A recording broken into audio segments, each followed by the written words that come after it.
Hi there, everybody, and welcome to Roll with Advantage. Welcome to tonight's session of the Isles of Iverion. Very excited to dive in. River will be here. They're just running a little bit late, so let's roll the intro and get started.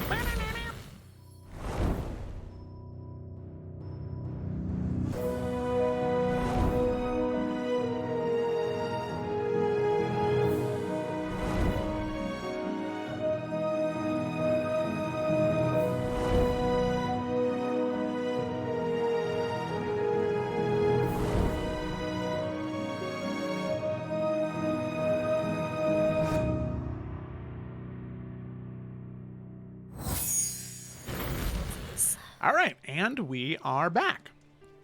So, diving right into our session, as is tradition here on Roll with Advantage, I do not do the summary. The players do the summary. This week on summary is Felicity. So, Felicity, whenever you're ready, go ahead and take it away.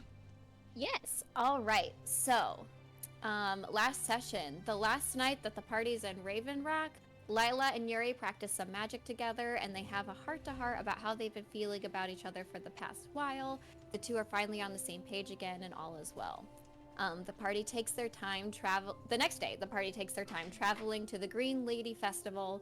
They pick up some old friends and supporters of House Forrester on the way, notably Elias. Twig and Nalf both face their nerves, and as they grow closer to the festival, everyone kind of chats about it and tries to help each other out. At the festival, there's a lot going on, drawing everyone's attention from games to food to new people and old friends.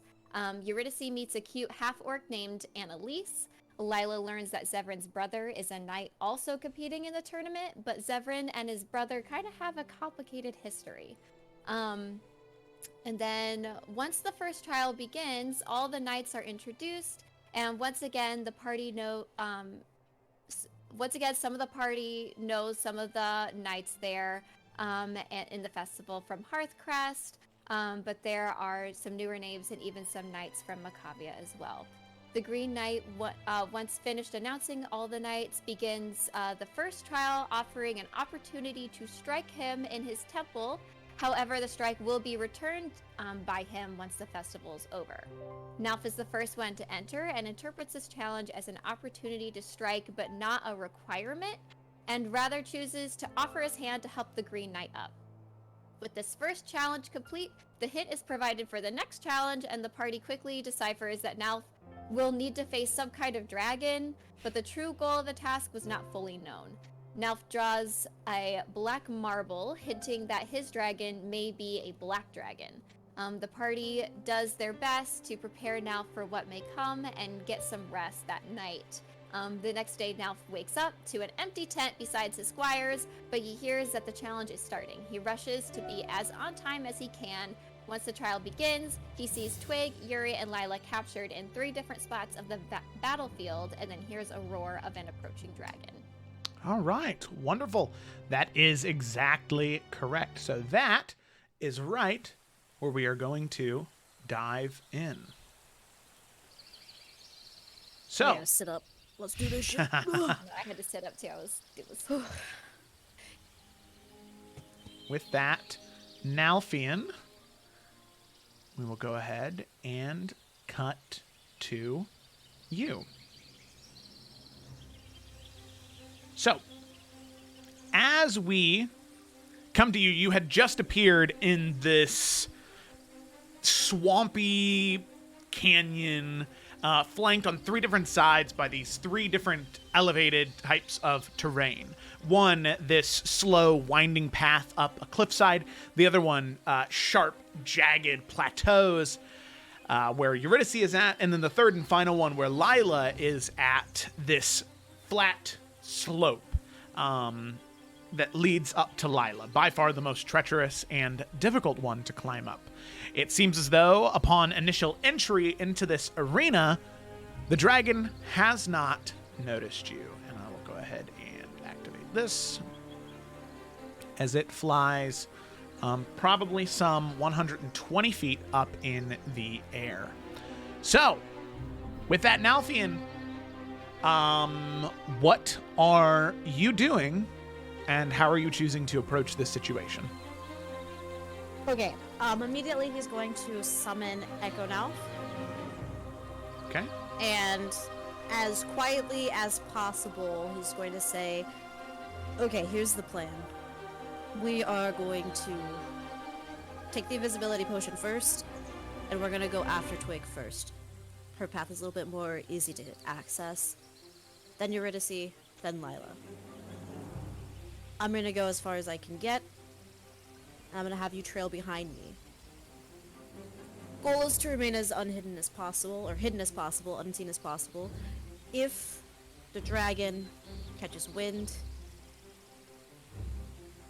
you go one way, and I go the other. The goal is to get it off of me, so I can at least get to Twig and see if I can get whatever she's tied down with, shackled. At least I can get an idea of what we're dealing with. But I can't do it if it's breathing down my neck, quite literally. Okay. Questions? Nope. Great, don't get caught. And now I'm just gonna take the potion. Okay.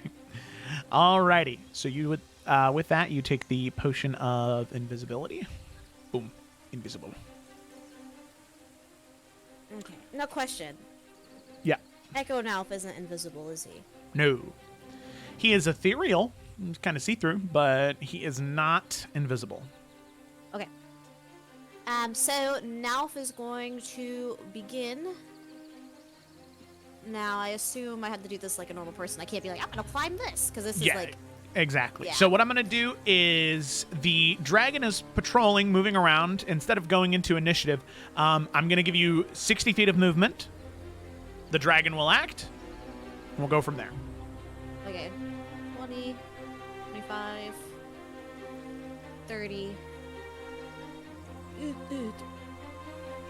40, 50, 60. Why can't I move mouthing? Oh, sorry. Oh, sorry. Okay. Game was 18, paused. Which means I'm gonna keep Echo now a comfortable. He can be 30 feet away from me. I'm gonna keep Echo Nalf down here. Okay. Alrighty. Sounds good. So with that,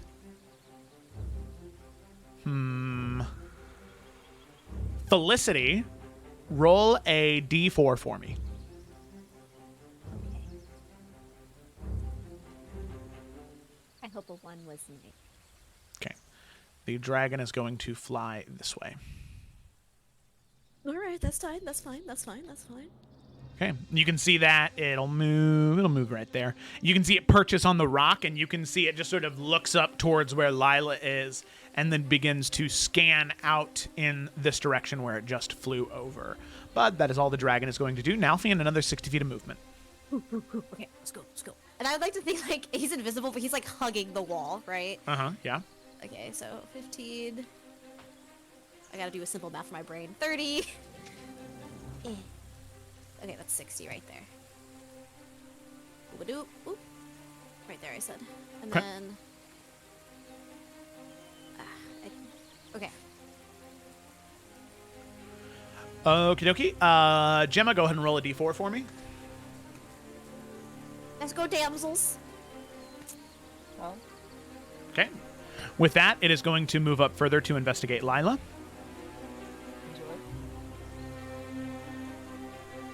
Another 60 feet. Not yet. Okay. As it moves up to investigate Lila. This is very strange. What's up, teacup? We hanging. We vibing. Also, did you want any like stealth checks for me, or since I'm invisible right now and he hasn't noticed me, am I still okay? Yeah, since you're invisible and he hasn't noticed you, you are okay. Okay.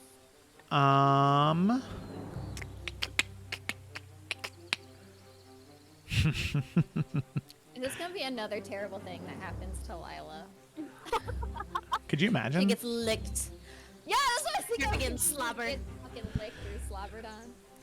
So, Nalfian, from where you're at, you can see the dragon lean in close to Lila, and as it inhales near her, you can see, like, her hair, like, all the clothes she's wearing are, like, lifted up by the suction caused by this inhale from this massive dragon.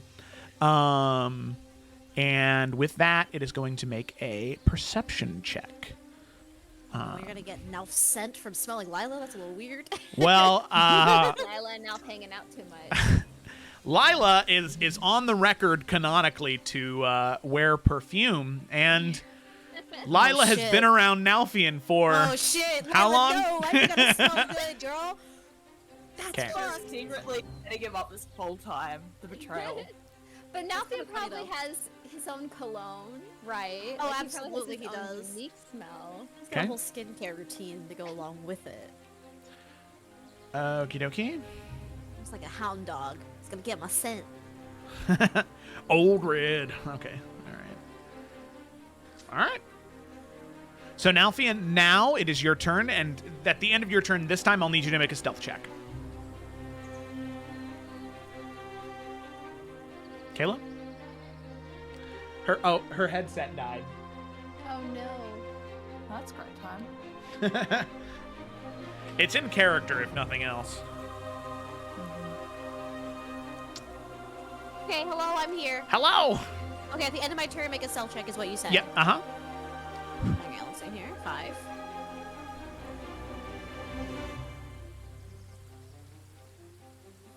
30. 40. 50. Sorry, I'm doing this so dumb, but it's how I gotta do it for my brain. 60. Okay. Sploop. Okay. And then I'm gonna keep Echo now right here on the edge, actually. And then, because I have my forest shroud underneath my cloak, I actually get to make my dexterity check, stealth checks with advantage. Oh. Aha. Stealth. 1. Oh, I already did with advantage, right? Yeah. Yep, yeah, it did. Okay, 21. All right, sounds good. So then, Nalfian, after your turn, Eurydice, I'd like you to roll a d4 for me.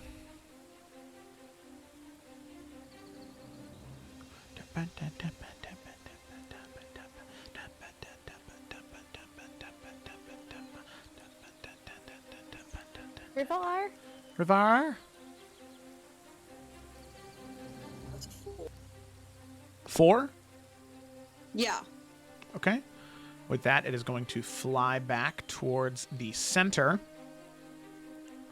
away from Lila. And I'll go ahead and make another perception check.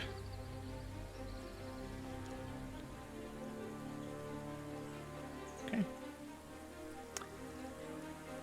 Alrighty, Nalfian. With that, as you are right at the precipice of reaching Twig, you can see the dragon's head slowly begin to tilt in your direction as its nostrils flare. But it's now your turn.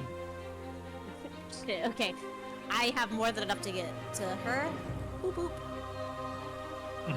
Okay, and then as soon as I get there, I guess just inspect. Is she like tied down, chained down? What's the deal right now? As you investigate, Twig has manacles and shackles around her ankles that are inscribed with runes, but she looks to be in a very, very deep sleep.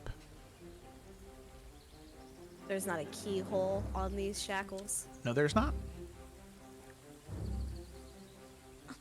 And he doesn't recognize the language that's on them? Yeah, you've seen these before. Draven Hunt was bound in these. They're anti-magic shackles. What the fuck am I supposed to do? Okay, Break him. Brute force. Do it. You got I don't know if that's how that works. Yeah, Yeah, it no, is. can It Nalfian is. can just like touch them and inspect them and see if there's like, can you touch Twig? Is it like a tag situation? Like he's gonna. Yeah. So what are you doing specifically? You listed off like 2 or 3 Nalfian's things there. literally touching her head, touching the manacles, looking them over.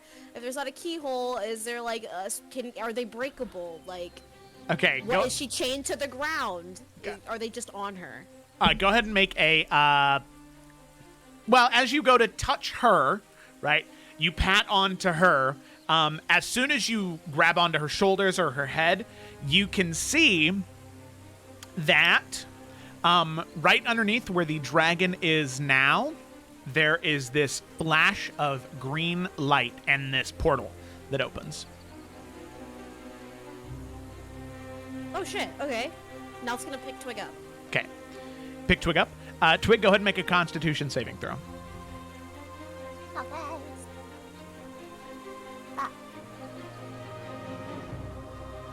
13. Okay. Twig, Nalfian, is still sound asleep on your shoulder. Okay, that's probably for the best. I think. I don't know. Picking her up, and then I guess we're fucking hauling ass to get to that portal. Okay. Alrighty. So you would still think I had 55 movement left? 55? Okay, I'll take Yep. it. Nalfian is dexterous enough that I would say he could slide down the side.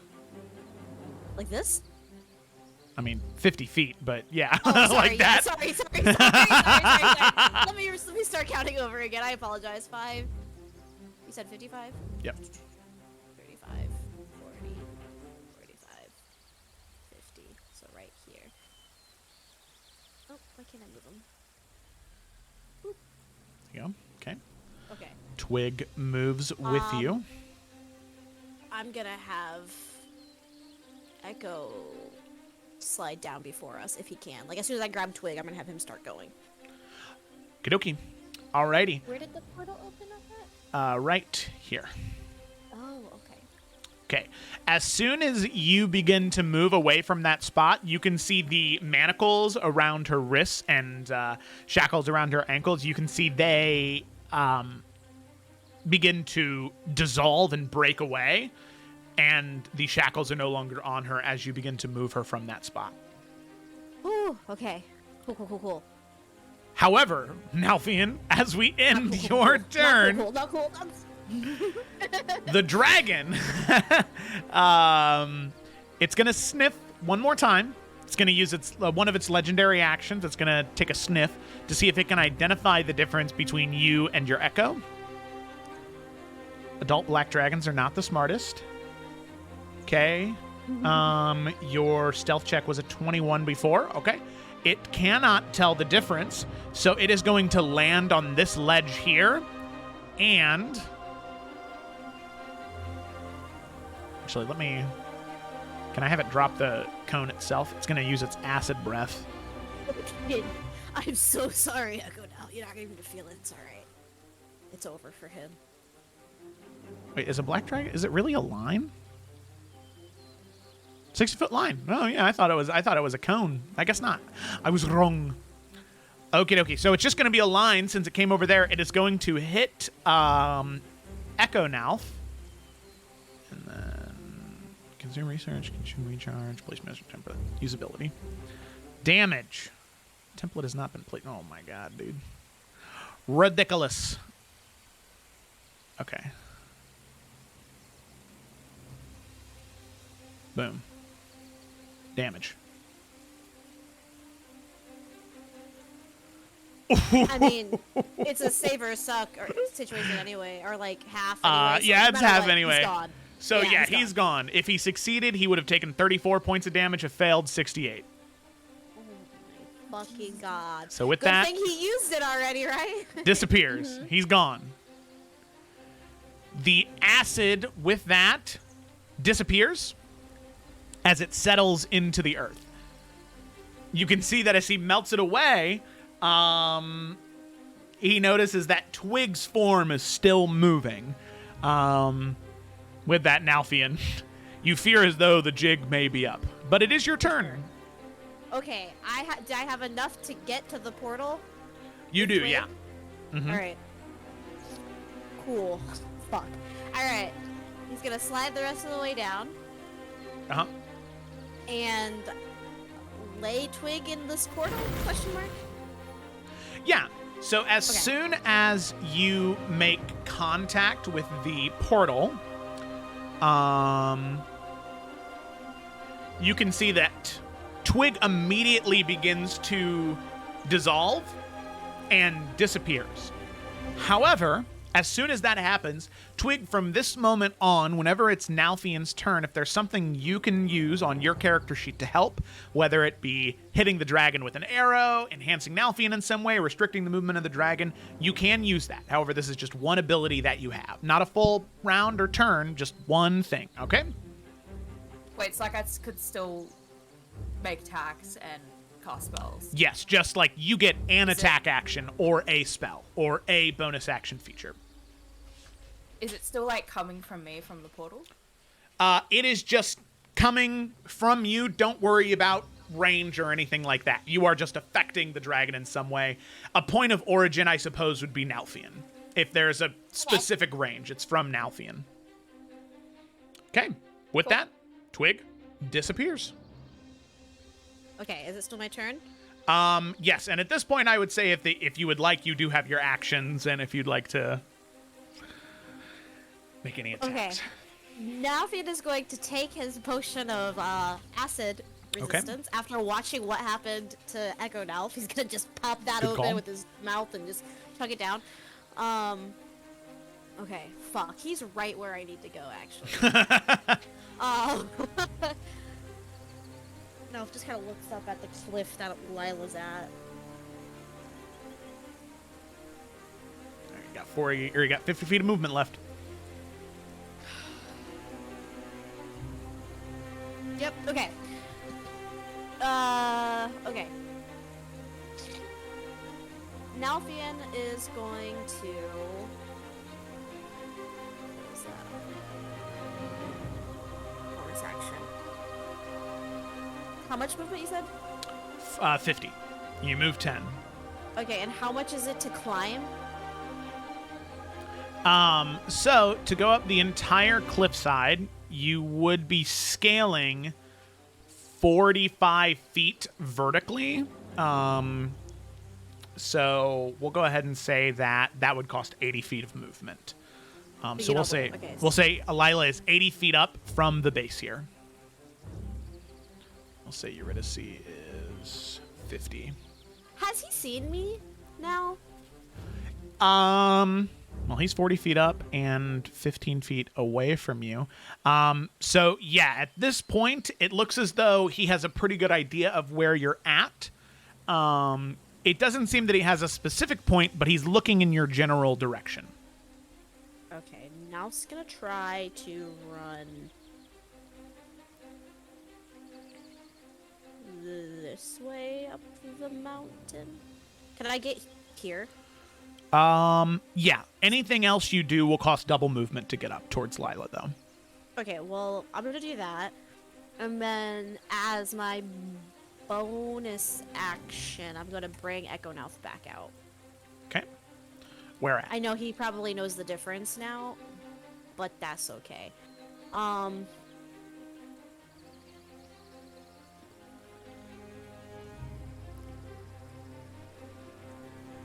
Here. Okay. Alrighty. Phew. Okay.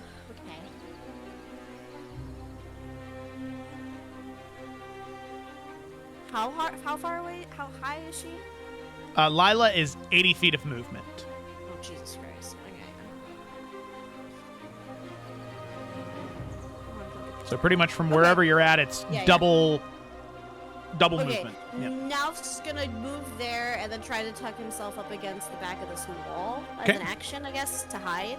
Yeah. Go ahead and make a stealth check. Okay. Pop. Oof. Oh, okay. I'll take that 17 though. I forgot I have a +9. Okay. Alrighty. He's a Twig, do you have self-employed, but- anything you want to do to help? Yes. Okay. So, what I would like to do, I don't want to attack the dragon. What I would like to do is I would like to summon, we have conjure animals, 4 giant wasps, and I just want them to basically just be as a buzzing insect is and hopefully distract the dragon, and get it off Nalfian's trail. Okay. Let me get those real quick. I mean, for all intents and purposes, they could act as like one little horde. What? What am I looking for? It's not horde. Where is it? Swarm? Swarm! Yeah. Okay, there was 4 of them. Yes. Yeah. And I just want them to just basically just be buzzing around the dragon, just fucking around with it, you know? Just to get a little bit of heat off Nalfian. Okie dokie. Alrighty. Sounds good to me. So with that, the wasps are summoned right around the adult black dragon. Nalfian, as you sort of peek your head around the corner, you can see these massive wasps begin to appear from the water and around the trees in an attempt to distract the dragon. We shall see. Hell yeah. So with that, it comes to the dragon's turn. It is going to make another perception check.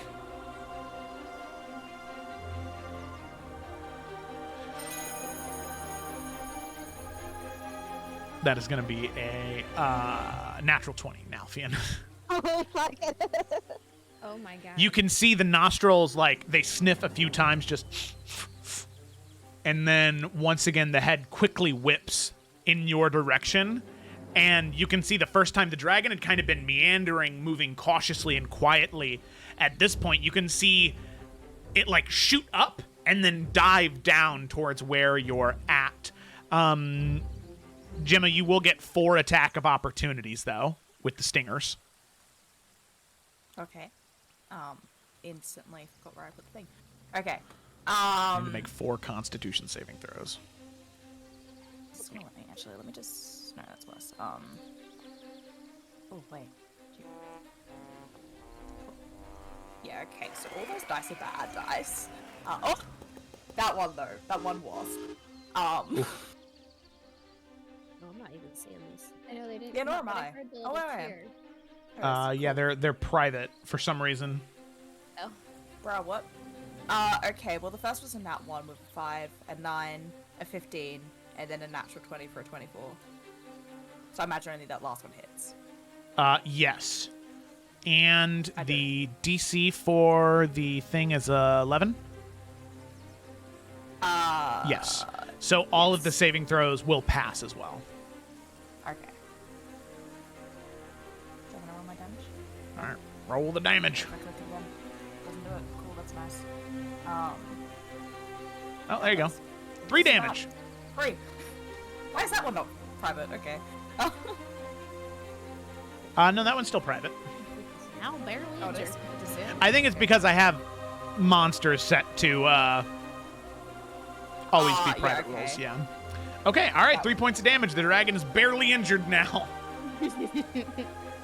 As Nalfian, zoom. As it lands right next to you, Nalfian, we're going to see if the breath attack recharges. Recharges on a 5. Actually, for funsies, Felicity, roll a d6. On a 5 or a 6, the breath attack recharges. Okay, low. Oh. Oh my god. I'm so sorry. Oh, Oh good. my god. Nalfian, with that, as the dragon sort of crashes down on the rock, you can see that its cheeks begin to swell. Can I with- do pneumatic stutter? Yes. Are you sure?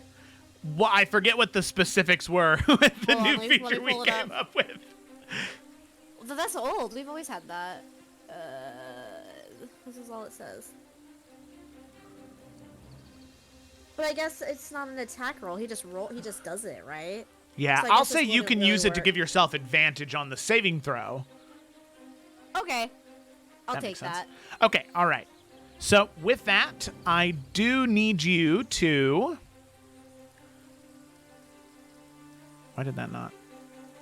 Oh. There we go. Okay. I do need you to roll a dexterity saving throw. With advantage or a With straight roll? advantage, yeah.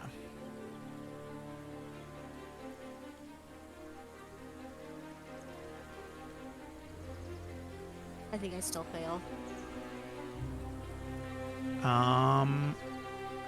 A 15 is a failure. They do have the resistance, though. Yeah. So you will take half damage regardless. Oh, this is gonna hurt.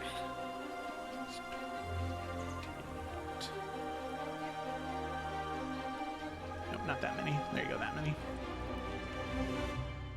Oh, those are actually some pretty low rolls overall. So with the resistance, you will take 27 points of acid damage as opposed to 55. Ooh, okay. Potion was a good call. Thanks, Franz. All right. Yeah. Yeah, you and the dragon are both barely injured. Look at that. Yeah, that's right, buddy. So with that, you and the dragon are now face to face. It is your turn, Nalfian. Not for long. I'm gonna bonus action teleport, switching places with my Echo. Hey, bye, bitch. My and then Nalfian Echo. is immediately going to start fucking running up towards Eurydice. I don't know how far I don't know how steep that cliff is, but we're gonna just start going that way. That one, she is. Oh, I just put it. She's 50 feet up on that one.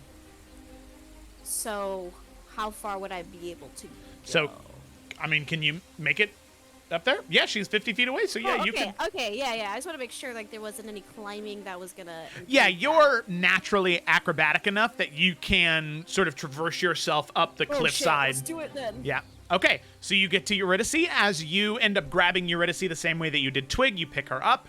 You can see that right here, not in the same spot, a portal flares up of reds and yellows. Where is it? Could you ping it one Yeah, more time? here, let me I'll put it on the map. put a circle there. Oh, over there? Oh, fuck. Okay. Where? Oh, It's over here. Why you gotta make it hard, I Joe? super don't. Oh, there. Oh my god, I'm so blind. Okay. Just Okay. hit her. Just. Okay. Throw her. Tried to make these first two as easy as possible, which means I'm gonna burn through a couple things, I think.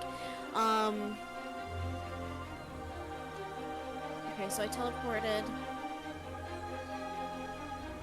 I think my cloak gives me a misty step of a sorts. 30 feet in front of you. Blah, blah, blah, blah, blah, yeah. But as a bonus action, I've already used a bonus action, so I can next turn. Okay. Okay, I don't have any actions because I don't want it to know I'm right here. I don't think it's gonna know where I went right away? Question mark. No, yeah. Can you bonus action hide again? Ooh, yeah. Can I do that? Yeah, sure.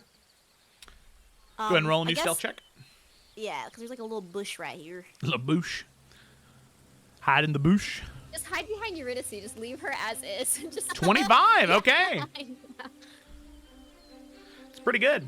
I will say, Nalfian, as you were right near the creature, you were right near the dragon earlier, I will say...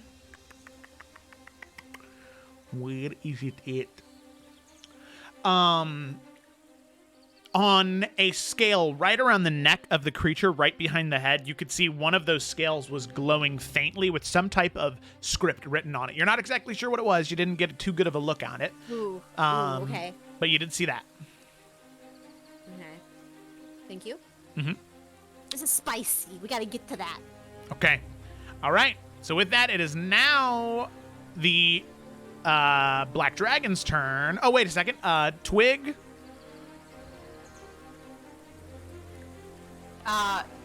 Yes. Will be much the same tact, just getting those wasps to distract, annoy the dragon. Okay.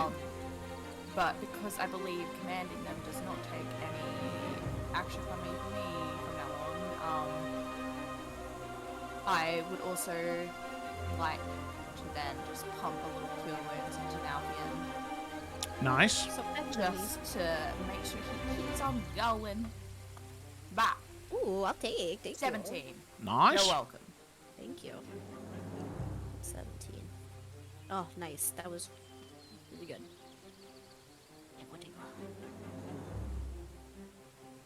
Okay. All right. Go ahead and roll your 4 attacks for the wasps.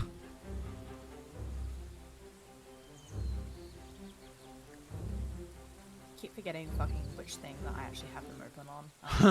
Is that 3? That's 3. 3. 4. Okie dokie. All of those miss. So trash. Great. Yes. Sadly, the dragon it's got Not scales. to damage, they're to annoy. That's all Yeah, I'm doing exactly. here to hopefully give Nalfian a bit more time. Okay. The adult dragon is going to use, at the end of Nalfian's turn, it's going to use one of its both of its legendary actions to do a wing attack.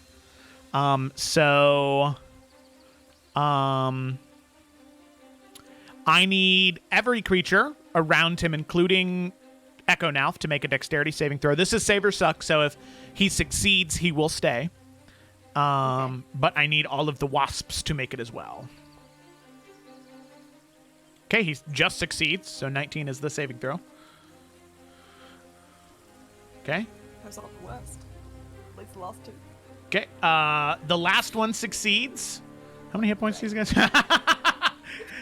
All but one of the wasps die as the creature begins to flap its wings rapidly. The wind ends up ripping off some of the wings of the wasps. Which one do you want to stick around? Your choice. I believe in this boy here, you know. Okay, I think he's a strong one, you know. The other ones are buffeted away so quickly. They're slammed into the walls around them. Dead. Echo Nalf is still alive and hanging in there. Oh, you had to move him? I had to adjust him a little bit. Like when we swapped places, he would have had to move like 10 feet, or he would have dissipated. Okay, Because gotcha, I only gotcha. get 60 feet at this level with him. Okay, all right, sounds good.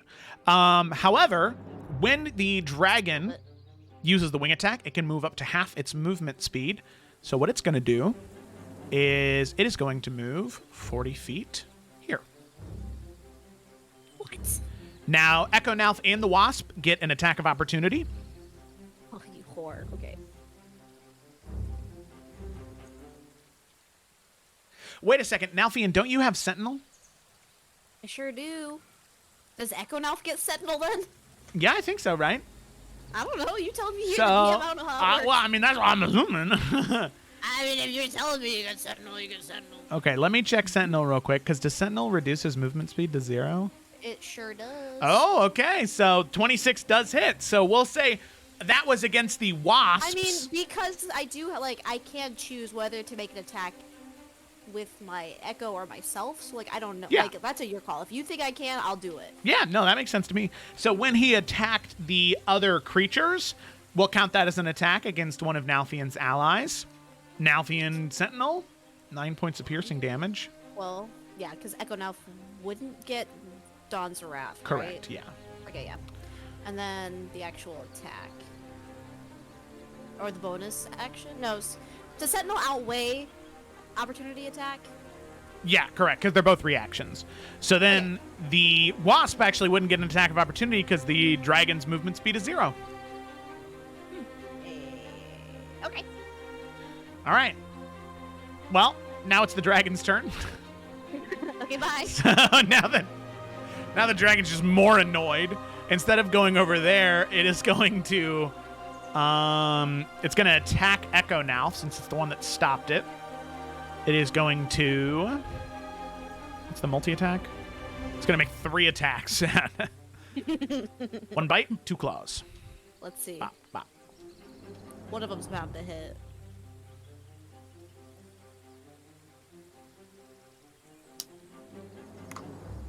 What's your AC, Nalfian? 19.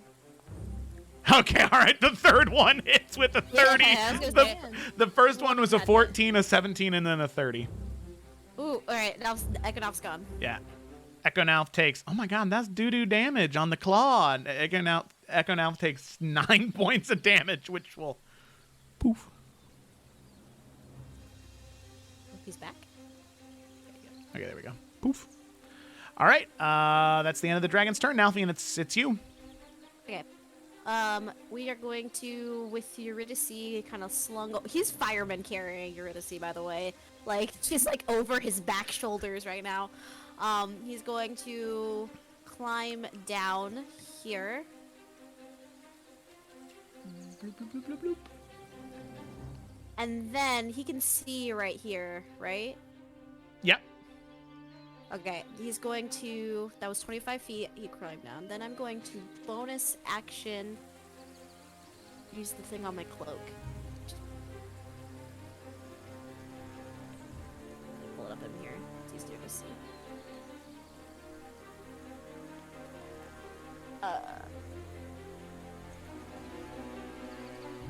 I am going to teleport 30 feet. Okay. Now I'm carrying Eurydice. Does that count? Any equipment you are carrying or wearing? Carrying Yeah. her. She's my equipment right now. She is. She's... Okay. Wonderful. I am equipped. You are. Ooh, okay. So 25 feet to get down. So I still have 35 feet of movement. Is Correct. that math?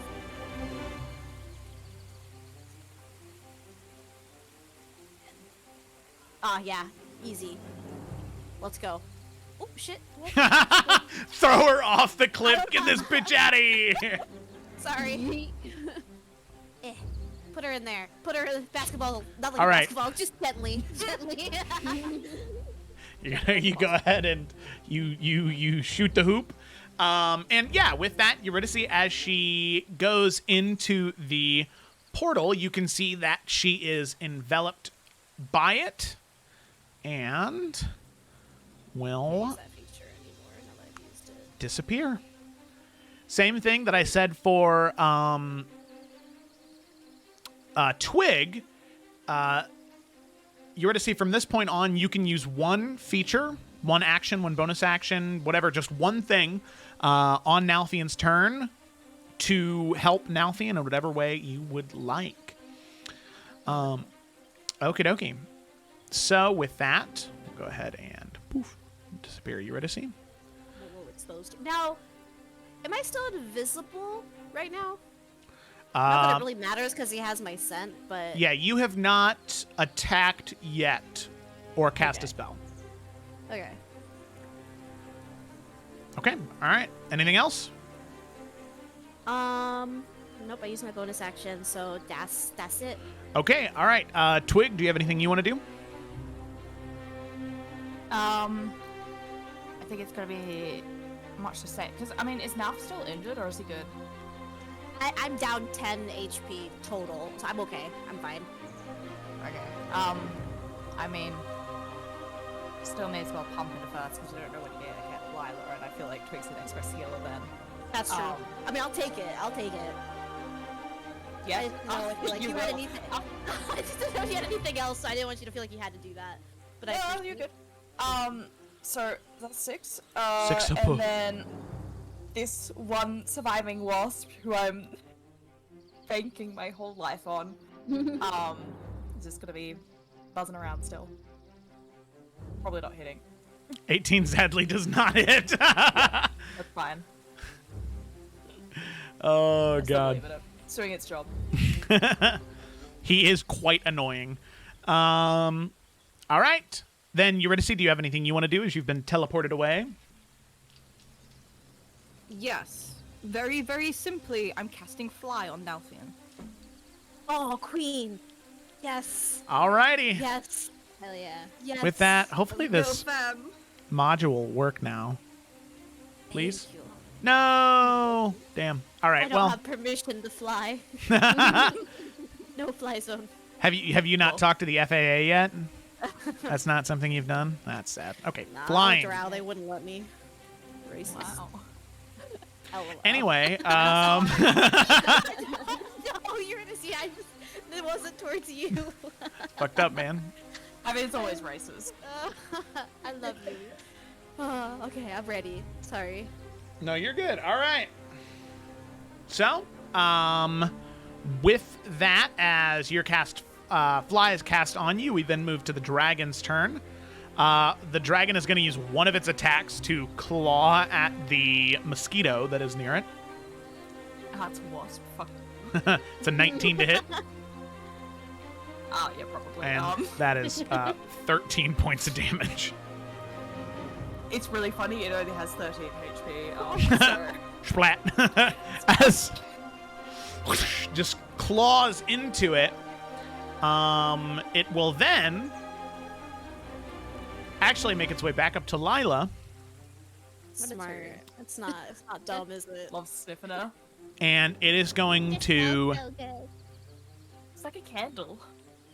Lila scented candle. What's he doing? Sorry.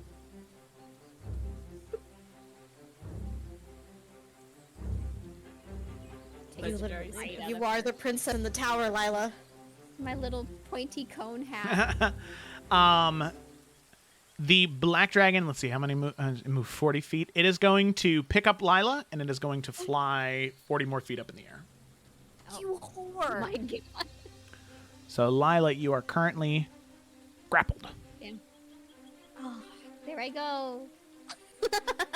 Bye-bye. Alrighty, Nalthian, it is your turn. You can fly now. They fly now. Okay. Jesus Christ. Okay. This dragon is way too smart. Because it's a dragon. Alright.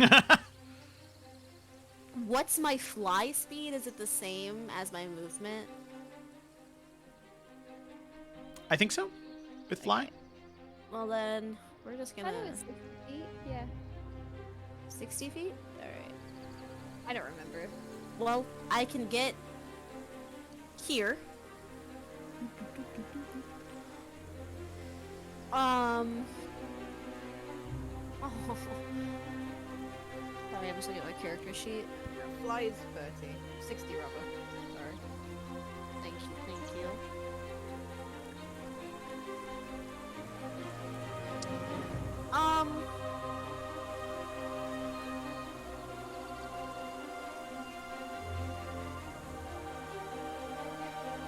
I'm gonna bonus action put Echo Nalf out again. Just kind of next to me. Okay. I don't know what this dragon's doing. I can't really get to him right now.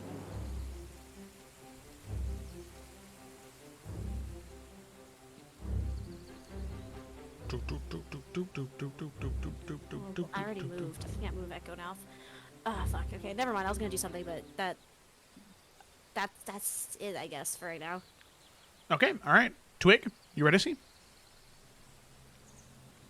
I was gonna do something, but now I feel like it's a really bad idea. And now I feel like a lot of my ideas are bad ideas. And so, well, no, because they'd also hit Lila. That's why. And so instead, I just want to I want to cast Pass Without Trace on Nalthians. Okay, all right. Sounds good. Nalfians, I like to. Yes. So plus 10 stealth. Alrighty. So with that, Nalthian, Pass Without Trace has been cast on you. So plus 10 to all your stealth rolls. Cool. You ready to see? Yeah, how big is the dragon? The dragon is huge. Cool. I'm casting telekinesis then. Okay. And it says that I can attempt to move a creature that is huge or smaller up to 30 feet. So I'm just going to try and like telekinetic grip it and pull it down 30 feet.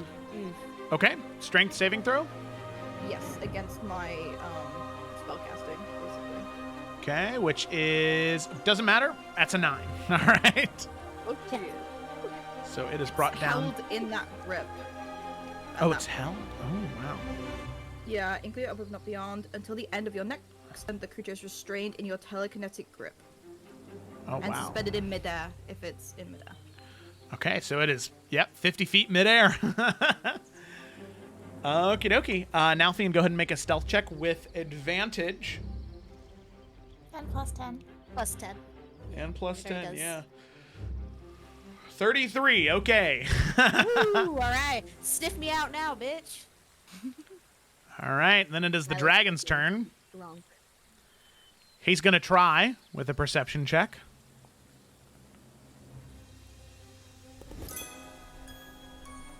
I'm such a good team. Okay. I appreciate you guys. Wow, that's a 33, so that... You bitch! No, way. no. No, yours was a 33. He rolled a 31. So yeah, yours was a 33. Okay, so he will just miss you thanks to Pass Without Trace. However, doesn't want to do nothing. Because I don't know if it affects it, but with Pass Without Trace, it does specify that you cannot be tracked except by magical means. I don't know if a dragon being inherently magical counteracts that, but like, I don't know if that extra helps. Yeah, we'll say that's the reason why he didn't catch him in that time. So, concealing the scent, the dragon doesn't know where to go. The dragon will, however, hold its action. As you can see, the jowls around the neck begin to inflate as the skin becomes slightly transparent, as you can see that bubbling acidic liquid from within, as it is ready to unleash that breath attack, should anyone get too close. All right. Nalfian, it's your turn. Can't move at all. It's restrained. I know, but it's holding on to Lila. That it is. It really wants me to kill it. I thought I would be able to get everybody without having to do that, but he has made it difficult. You have brought this upon yourself. Yeah,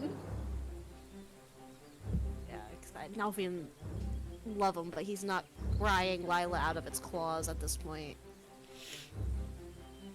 Okay.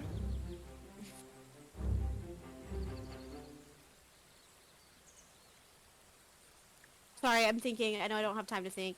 Okay.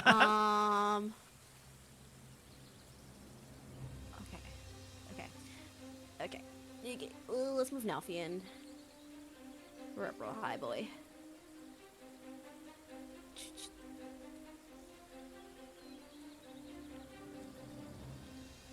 Okay. I'm gonna move here. It's real fucking close. As Nalfian is like flying to get close, can he see the inscription on the dragon?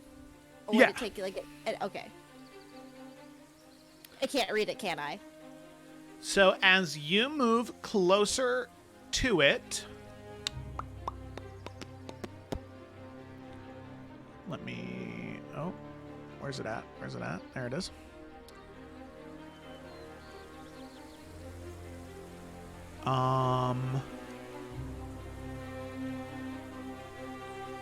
No. What's up? My boundary crashed. Sorry. Oh, no. I didn't mean to gasp like that. No, it's okay. No, Nalfian, you cannot read it. It looks as though, with enough damage, the scale could be removed. You really want me to fight this thing? Okay. God. Okay. Garballs. Cool. That's where we're aiming then. All right. Hold on, I gotta reload back in. My thing crashed. Okay, but you are attacking? I feel like I don't have much of a choice. Can I poll the audience, please? Friends, what do we think? Like, Nalfian really was really gonna try not to do that, but like, it's an evil dragon that has been clearly established. Yeah, I think we should kill it. I Okay. mean, like, it'd It's be fun. valiant. Yeah, Now it's time to die. Yeah, and like, I can't get Lila out without killing it. Like, that's the thing. Like, if he has her grappled, it's not gonna drop Lila. Like, this thing is clearly knows what it's doing. And if I have to mean, get the you have scale to- off. It's not just you as well. You have the support of Yeah.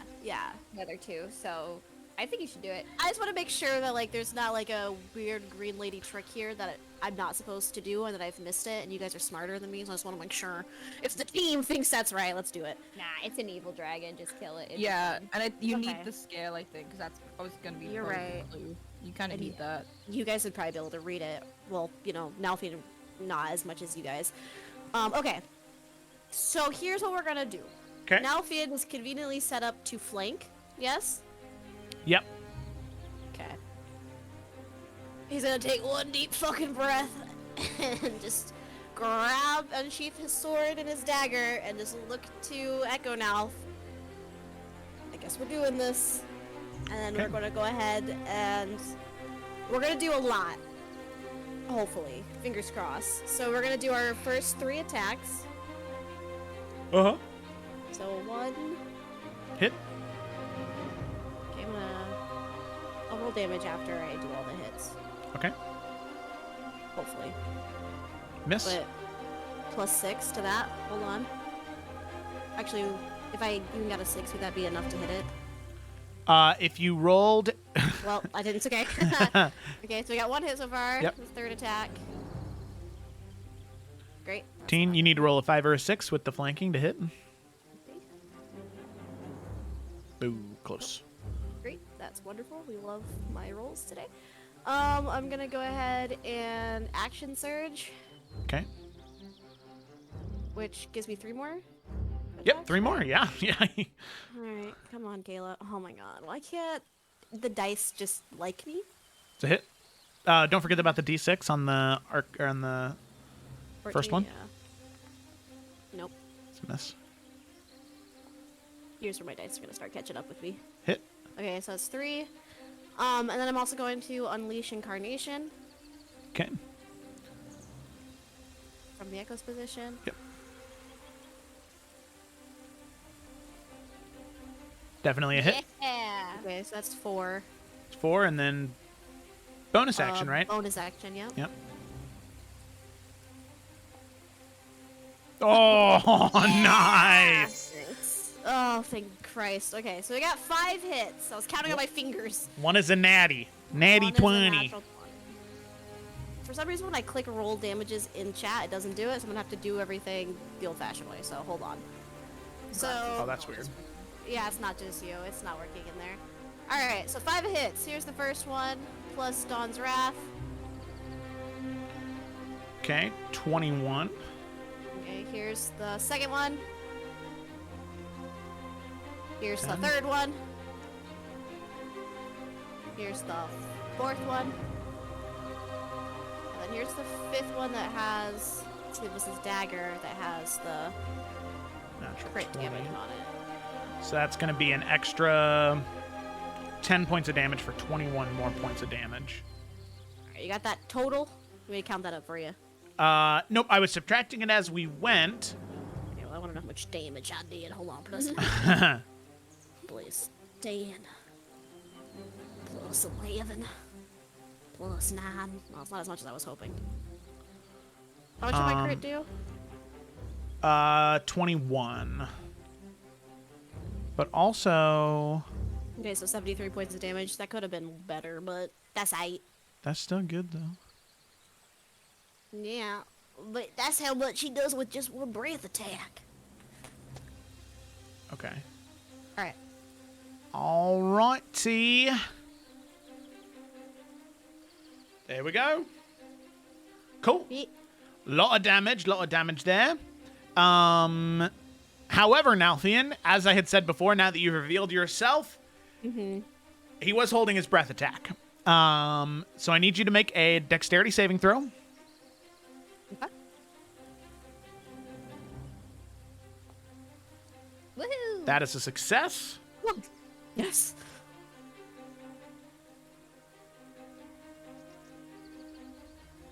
So I'll go ahead and damage. I wish that it didn't do that damage. What do you mean template has not been placed? Why? Breaths everywhere. Okay. All right. There's that. So it is going to be. There you go. So that's a success, Nalthian. So you'll take quarter damage. Ooh, yeah. You will take Give me that quarter damage. half is 21, so that means a quarter will be 10 points of acid damage. Hell yeah, good job, team. Poison was the best, or poison. Resistance was the best call. Okie dokie. So then we come to Twig and Eurydice. I guess I'll go first. Yeah, I don't know what to do, fam. You go. Okay, I'll give you time. So if I shoot this thing with my crossbow, do I get both my attacks with it or just the one? Yeah, it would be your full attack action, so both. Cool, cool, cool. So yeah, plot twist, I'm gonna do that. Oh, fuck. Wait, can I burst? Fuck. What's it called? Hunter's Market first? Burst action? No, just you No? get one thing. Okay, that's fine. So yes, we'll take those 2 attacks then. Oh my god. Ooh. Woo! Both those hit. So at that. yes. Okay, that does roll great. That's cool. Yeah, cool.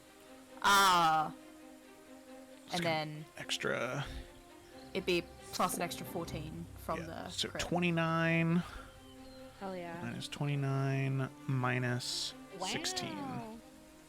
And I also would like say the second one, because why not? I think that was a natty as well. Was it? I don't know. Whatever, the natty one. Doesn't really matter.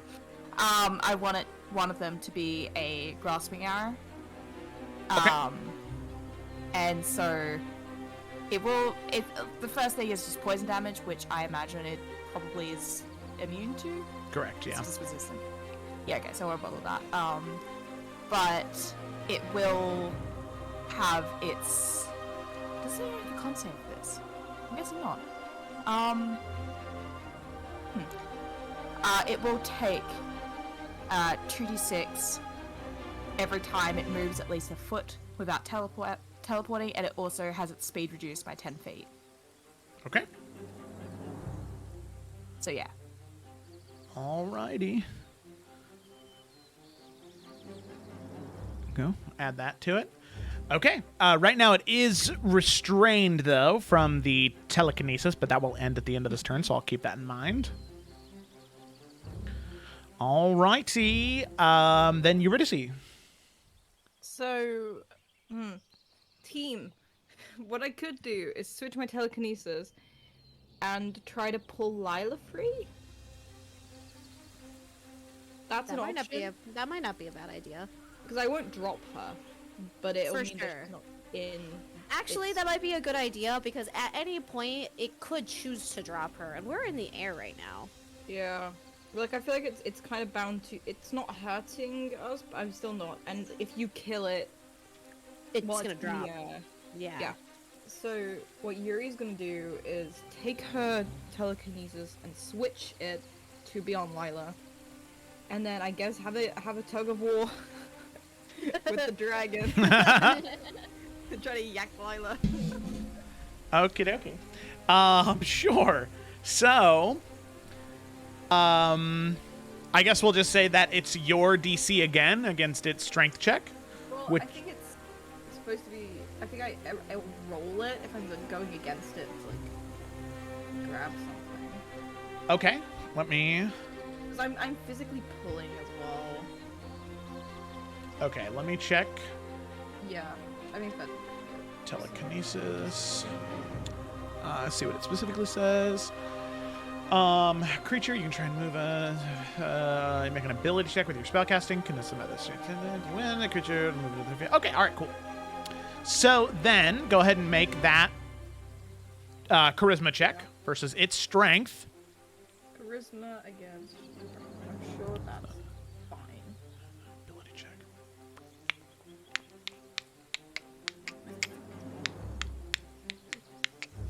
Fuck me, that's awful. I have birthday inspiration. That's true, yes, you do. That's so much better. It's a 23. I still have my birthday inspiration. 23. 23, that is just a success. It rolled a 21. So Hell with yeah. that, you're able to rip Lila out of the claws of the dragon and move her up to 30 feet, wherever you want her to go. So she would have been right under the dragon, so from that center point, 30 feet anywhere you want. Is there any way to move her just like, down? Yeah, you just want to move her. Yeah, we can say 30 feet down this Yeah. way. Like, so she's like kind of closer to the ground, and we'll just keep her there until like we get some kind of portal to shove her in. Okay. So we'll say that she is elevated 20 feet off the ground, but like elevated 20 feet is just where this plateau ends, 20 feet up in the air. So she's not hovering at all. She's sitting on the rock. Wonderful. She chilling. Yeah. Okie dokie. All right, with that, we move to the dragon. So, actually, not in the dragon's turn just yet. Nalfian, as you jammed your whisper into the underneath the scale and made a couple of quick slashes, as you jammed the dagger underneath the crack that had begun to form, there were these two spectral arrows that formed around it and flashed with like divine radiance as these vines begin to grow all around the dragon's form. With the crash of the dagger and the explosion of the radiant light from the bolts, you can see the scale break and shatter off as you're able to grab it, tuck it into your pocket, moving forward. So now you have the scale with whatever is written on it. Hell yeah. Okie dokie. However, it is no longer restrained. It is just cursed by Twig's spell. So, does that do something about attack, or is it just movement based? It's just movement. Okay. All right. Well, what it's going to do now, Fian, we're going to see if Breath Attack recharges. Let's see. River, roll a d6. 5 or a 6, it recharges. Please, God, no. That way it's not always on me, you know? That was a 6, I'm sorry. It's all good. It's all good. It's all good. I apologize. It's okay. We bought a potion. They made a potion for Yep. a reason. Yep. All right. So with that now, Fian, it's just its best bet is to continue to use this breath attack against you. Dex save. Yep, dex save for me.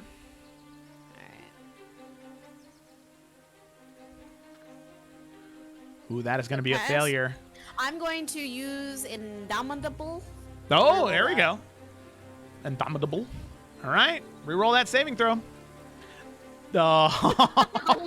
You still have birthday inspiration if you want to use it.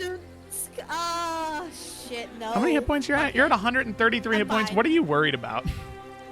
Because I don't know what's gonna happen, Joe. That's what. I'll take Okay. it. With the failed saving throw, but the potion of resistance, you take 31 points of acid damage.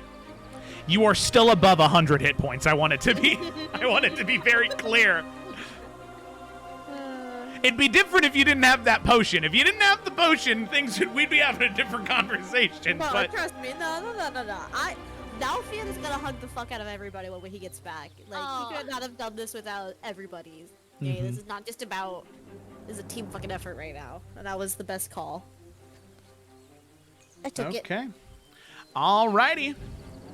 With Wait. that, Did I take it? I don't think I did that right. Now I did it right. okay. All right. Yep. So from there, we move back to you, Nalfian. Alright. Let's just continue to carve into it. Now Finn just like, I don't know if he just has acid on him, wipes it off, the best he can, and he's gonna start making some attacks. Okay. Hit. Oh. 1. D6 for the flanking.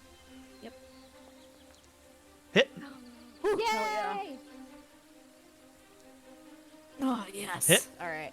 And then I'm gonna use another fucking Unleash Incarnation from Okay. Echo's position. Oh.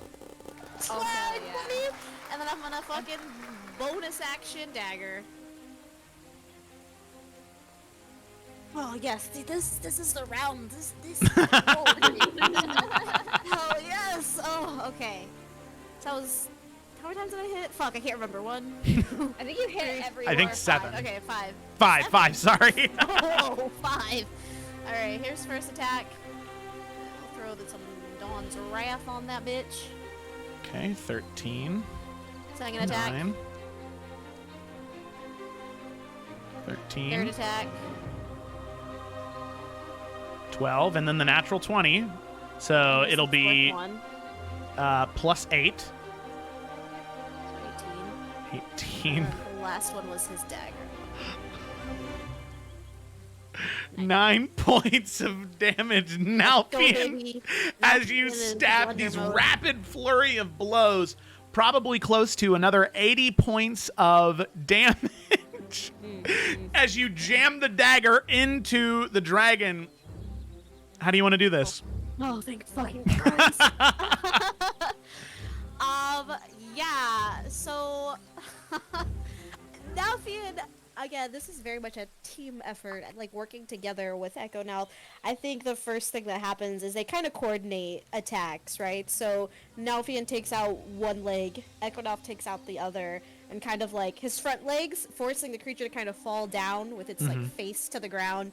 And once it's down low enough, Nalfin's just gonna run up and just, like a true knight fashion, just pierce it right through its throat, up through its head. Nice.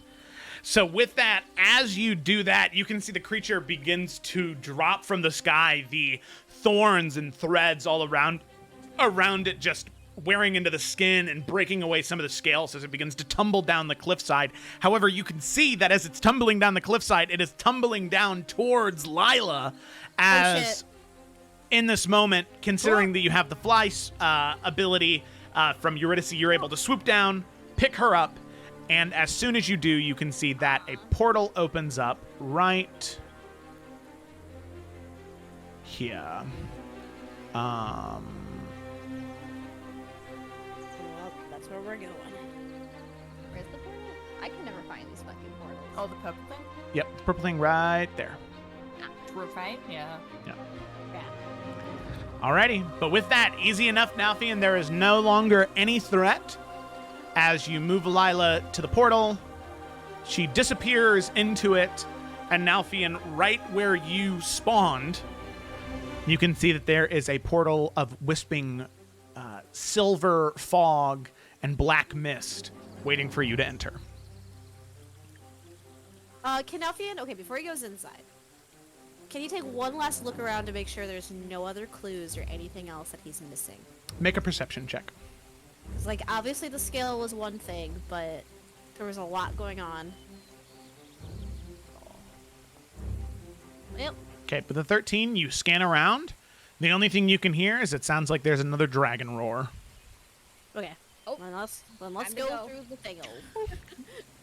Just respawns. Alrighty. So with Never-ending dragon battle. with that, Nalfian, as you step through the portal, you awake. And as you do, you jolt up from your bed. And you can see that all of the people are exactly where they should be. You can hear the sounds of the tourney happening outside as many people are active and moving with volume and noise and intensity, as immediately there are people that begin to move in towards the tent, exclaiming, "Oh, Sir Nalfian, Sir Nalfian!" Just asking you rapid-fire questions about the deeds that you just accomplished within that place you were at. You can see Twig, Lila, and Eurydice. Each one, they begin to wake up slowly, and all three of you have a memory of what just happened.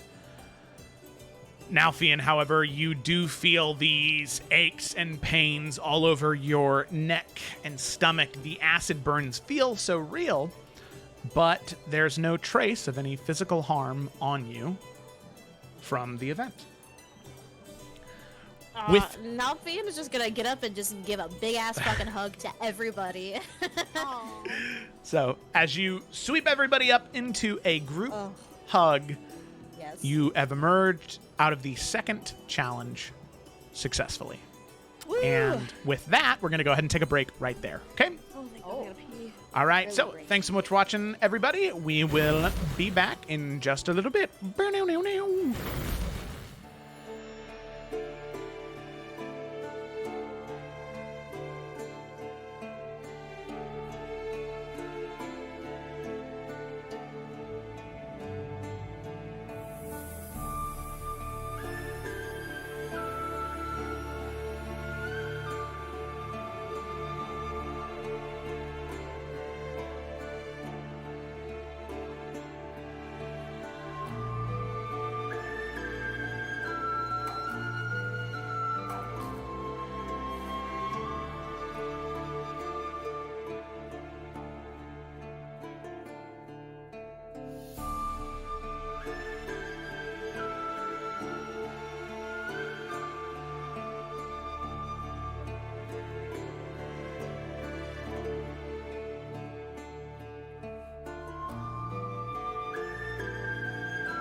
long have yearned for your tender caress, to bind our fortunes. Damn what the stars are, rend my heart open, then your love profess, a winding, weaving fate to which we both atone.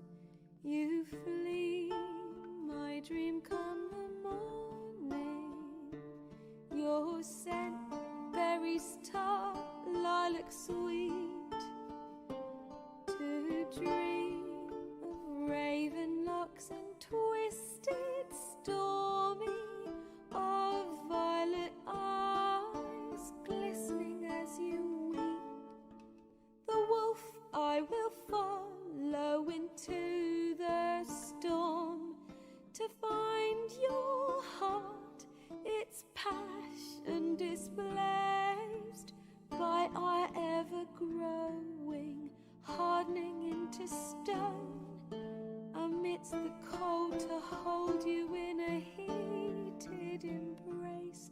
You flee, my dream come the morning, your scent, berries tart, lilac sweet, to dream of raven locks and twisted stormy, of violet eyes glistening as you weep.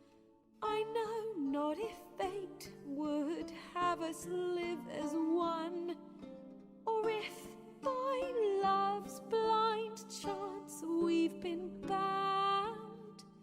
The wish I whispered when it all began, did it forge a love you might never have found?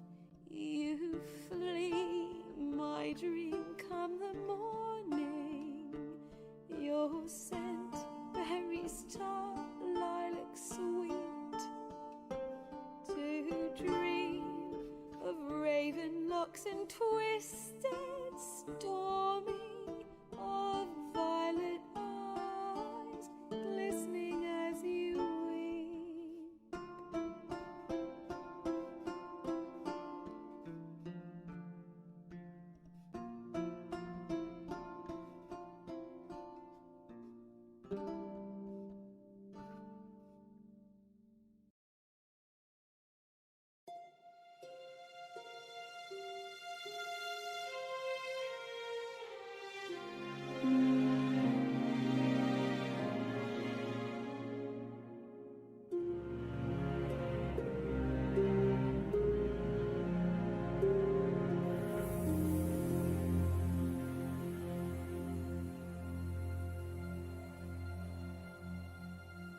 Hello, everybody. We are back with Isles. We're back from the break. Thank you all for being patient and waiting. We're very excited to continue going. But before we do, River, you have a little thing you'd like to talk about, correct? I do. I have a thing. So, anybody who is on our Discord might see that I posted the thing to the Tales of Tenebrous Soot, which is a new TTRPG, which is coming out. Well, it is out now. The book is out. It was written by one of my friends, and basically, if you want a tabletop setting that can be past, present, future, modern, anything, and is super, like, noir, mystery, investigation, gritty, like, dark stuff, you can go and check this out. The link to the Discord is on the products and hobbies part of the RWA server, so you just go through that. Or you can follow the link that's going to be in the bottom of this video. But I think it's super cool, and you should definitely go and check it out. And the Discord does run contests to win free copies of the book. Ooh, very nice. Yes, very awesome. I think that as good as D&D, as 5th edition is, there are so many more rule systems out there that people should definitely be trying. So if you're not already a part of it... Oh, that's the wrong thing. I was going to put it in the... It's been a while since I've used that. There we go. And then thanks, Emeril, for... I forgot that I named the bot Emeril. That's really funny. YouTube. There we go. You can find both those there either through the Discord or when the video is posted. This time, next Saturday, you'll be able to find a link in the description. 5th edition is great, but there should always be room in your TTRPG repertoire for new systems, just to try them out if nothing else. Okay, all right, so thank you, River. With that, I say, let's dive back in. Delicious. So, picking up where we left off, our group of adventurers had finally made their way out of the dragon pits. Nalfian successfully besting the dragon with the help of his allies and rescuing 3 terrible damsels in distress with their pointy cone hats. In imagination, of course, not canonically, but Nalfian was able to rescue his 3 party members from the dragon as part of the second challenge during the Festival of the Green Lady. However, now, as we cut back to the party, they have awoken from their slumber. Nalfian embraced all of them in a group hug. They now have to begin prepping for the next task, the next mission, whatever it may be. So, the one key that you have is on a scale of the dragon, there was some type of inscription on it. So, Nalfian, as you begin to pass the scale around, Lila and Twig, you would be able to read it as it is written in Sylvan.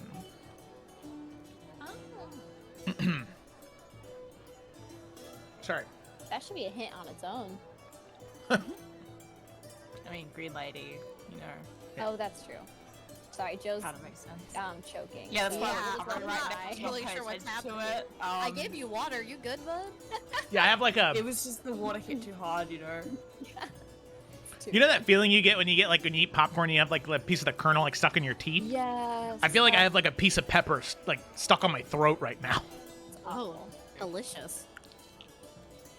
Okay, this is really gonna bother me, but let's keep going.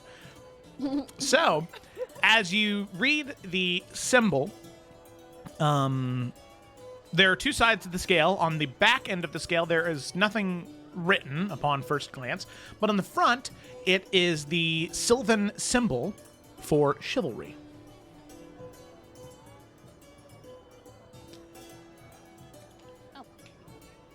So, what does it say?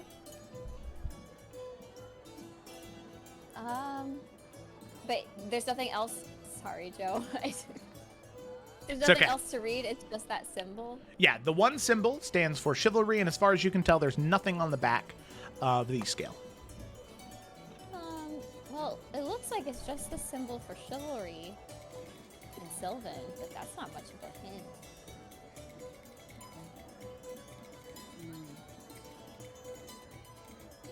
No?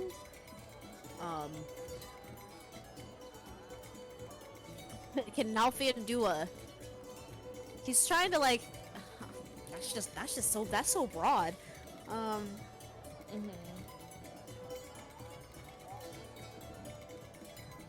I mean, I know all of the different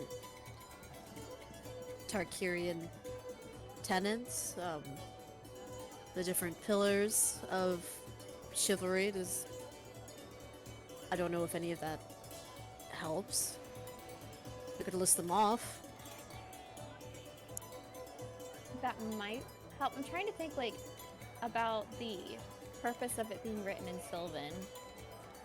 Because it could just be a referral to the Green Lady, but maybe it does refer to something like connected to the Feywild. Does there seem to be any like magic to it? Make an Arcana check. I know Lila wants to help. I can definitely help with that. Do you want to just roll it with advantage? My Arcana's plus 11. Yeah, I was almost gonna say, do you want to roll it with advantage? Oh, yes, I'm certain that's true. Okay, I got you. Oh, and that 20, baby. Ooh. Why didn't it come through? I don't know. That's weird. Well, you could look in D&D. Yeah, you're good. You're good. Yeah, Just very see, strange. You lied. Okay, so as you investigate the scale, the front end obviously has a very clear inscription. As you look towards the back, you recognize very, very, very faint traces of illusory magic.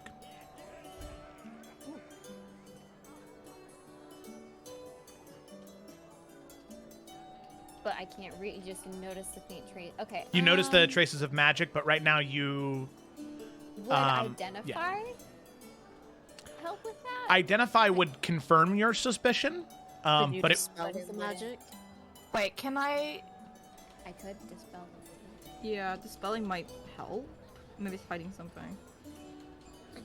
God, I thought the wand would give me hidden text, but it doesn't. It's just fucking. I have dispel. You That's have sad. dispel? I do. I have it twice now. To With dispel it. Oh the wait, do wand. we want to dispel it though? Well, it could What if it's a dispel- good thing? I don't.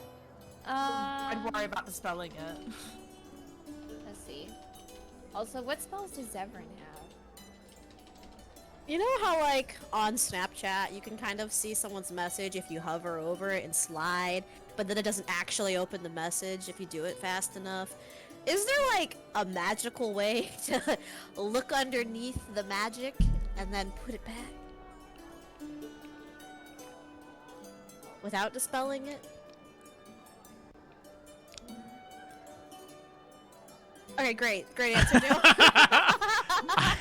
Okay, of the things, I can look at things I don't have prepared. Let's see what it. Wait. This might. I mean, identify would give us a better idea of what it's doing, right? Oh, if it's concealing or if it's like something added to it that we need to read, kind of thing, so we can know if we need to dispel it or not. Right? Because Nalfian's not going to be helpful in this aspect of it, can he also just, because he doesn't trust these other knights, can he just make sure no one else is listening or, like, trying to fucking peer into our tent or anything like that? I don't Yeah. trust people, because this is the time where we're into 2 different trials. Now everyone's going to start to fucking be scandalous and cheat and shit. Mm-hmm.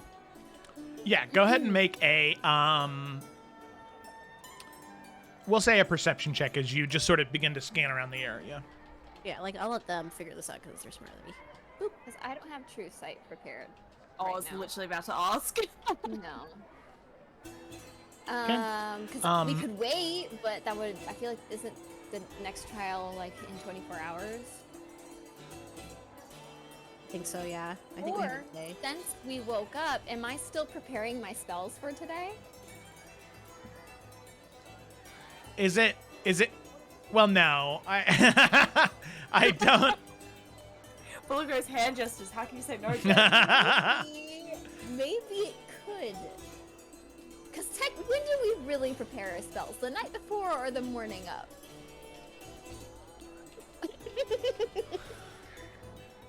Okay, prepared spells on D&D Just ready to 5e. eject us as a party. You prepare them during the long rest. What? How does that Sleep. mean? Sleeping, dreaming about work? Like, Ah, god shit, damn. guys, it's fine. All right, let me look up the specific nomenclature. All right. I mean, it's fine. I just Cleric. think that's very Well, funny, and that it's after a playing D&D for this long, didn't It's a know valid that. question. Oh,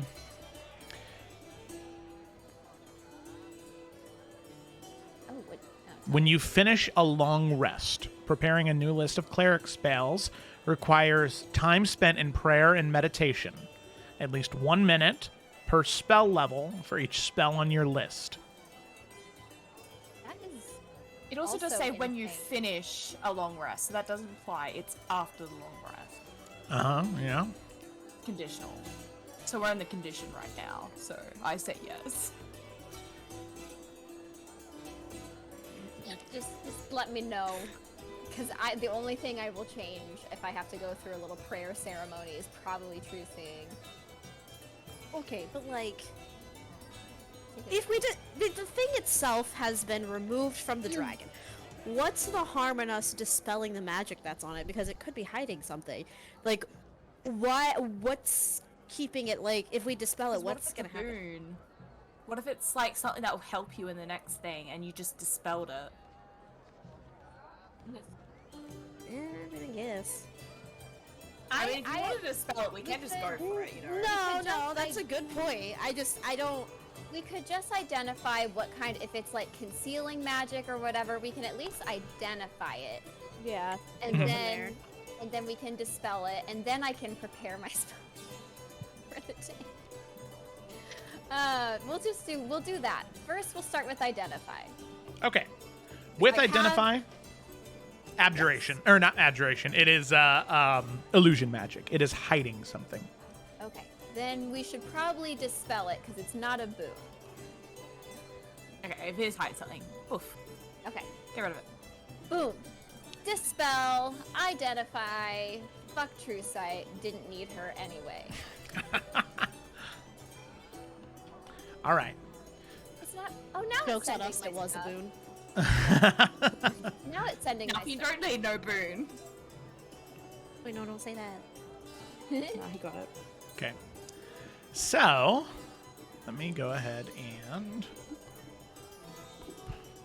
Also, no one's watching, right? oh yeah, with a 15, as you sort of just exit out of the camp for a moment to patrol, it doesn't seem like anybody is watching you. You do hear, however, that let's see here, 1, 2, and then there were 2 knights killed participating in the tourney that were killed by their dragons. Do I know which ones? one? Wait, it can't be Dickon. Sir, I know, right? Angela Downguard, who you remember from the first tourney, she was killed by a silver dragon. Her ability of speech and decorum was not up to par with what the dragon wanted, and she was slain. As well as Sir Nathaniel Ambrose. He was killed by a white dragon. Oh shit. That's my bro from the other thing. Oh, that's rough. Yeah, That's yeah. rough. In fact, your character from the one shot on Wednesday would have trained with him, actually. Oh, wowzers. That's unfortunate. Yeah, I was like Ambrose, big name. Yep. Wow. But everybody else has made it out successfully. Yes, everybody As long else as I has know. made it out successfully. So that means there. Find Dickon later. That means there are now 14 people participating in the tourney. Interesting. Okay. We're gonna go on a little espionage later, but okay, yeah. Okay, so we dispelled magic. And yes, I am so sorry. What you find is a phrase. Chivalry, in its truest form is a gift bestowed, not a privilege seized. I'll post that in the chat. Okay, yeah, thank you. Truest form is a gift bestowed, not a privilege used. And they say. All right. On surface, that's still not the most helpful. In connection to the Fae, though, what, Joe, does Lila know? Because, like, Fae magic and Fae wild and everything, it seems to be a more, like, what's the word I'm even looking for? Not, like, chivalry and Fae don't really mesh to me. Mm-hmm. What about this being written in Sylvan, or maybe a connection to chivalry or knighthood? Is there any connection to the Fae regarding that? I don't know if that was even a clear question. Make a history check. Connecting the Fae to chivalry. Let's see if it rolls. Did it? There we go. There are many tales that you would have read about connecting the Tarkirian people to the Feywild through the Green Lady, and how the Green Lady is different than most other Fey, where she is far more lawful and structured than any other Fey you've encountered, or not just you, but that most historians or researchers have encountered. There are many tales that come to mind. Any tale from Arthurian legend originated in Tarkir, right? So any of those stories you can think of personally, I would say that Lila would have the same knowledge of, because it was such a small part of the history that she studied. So, in terms of a connection between chivalry and the Fae that could be related to this tourney, I mean, with a 16, there are connections there. You're just not sure what it is. Okay. She'll kind of start to thought, process, verbalize all that stuff to everybody else to see if anyone else is drawing connections based on that information. That could be a genuine, like, something to, like, go off of for the next challenge. Because I mean, the way that Nalfian would approach it is going to be more based on what it's saying rather than the bigger, deeper connections Lila's making. His brain is a little smaller. There's probably stuff there too. Because, like, for him, you know, and he'd be talking this out, like, I don't know, like, Fae are also known for, like, making deals, right? And, like, giving gifts and whatnot. But it's like, chivalry is sort of a gift bestowed, not a privilege. Like, you don't just, I don't know, like, you're not, it's not an expectation. It is, I don't know where I'm going with that. Words. Yeah, you have to, like, earn that title. It's not something you just have as a knight. Yeah, you're like, you're giving it to somebody as a gift. It is not something to be taken without asking. I don't know. Well, then Sneezed. maybe this is something between Twig and Nalfian, like the lady of the house and her knight. Because, like, the only way you can be a knight is to be knighted, and chivalry is a code. And what is chivalry even? It's like honoring your vows and protecting your lady. It's like a code that you have to follow. Yeah. I also have thought, because obviously there's this inscription, but on the other side it does just say chivalry. So, like, if we're thinking of this scale, you know, it's labeled chivalry, it is chivalry. And Ooh. so, like, hint is just a hint in the sense that for this thing that's, like, supposedly chivalry, it is something that was seized. You know, you pried it off a dragon. But, like, in its true form, it's not something that you can just grab like that. It's not something that can just be, like, won in combat like that, you know? That's true. So should I give the scale to someone? Like, does it need to be gifted to someone else? I don't think it's... something that you're meant to be giving. I don't think you're meant to be giving chivalry. I think, you know, chivalry is something that's meant to be kind of given onto you. Like, Maybe- if anything, this yeah. just seems to be a warning of just like, look, like you've obviously just slain this this dragon to get the scale. But true chivalry, you can't just win in combat. You can't just seize it. You know. So maybe that's meaning that the next trial isn't gonna be combat. Yeah, gonna be or something else it's gonna in like with try and training. probe you into combat, but you need to like choose against it or something. Like it has to be given to you, not, you know, Okay. for you to take it. Hmm. That's big brain right there. Yeah. I think that's a Okay, good okay. takeaway for sure.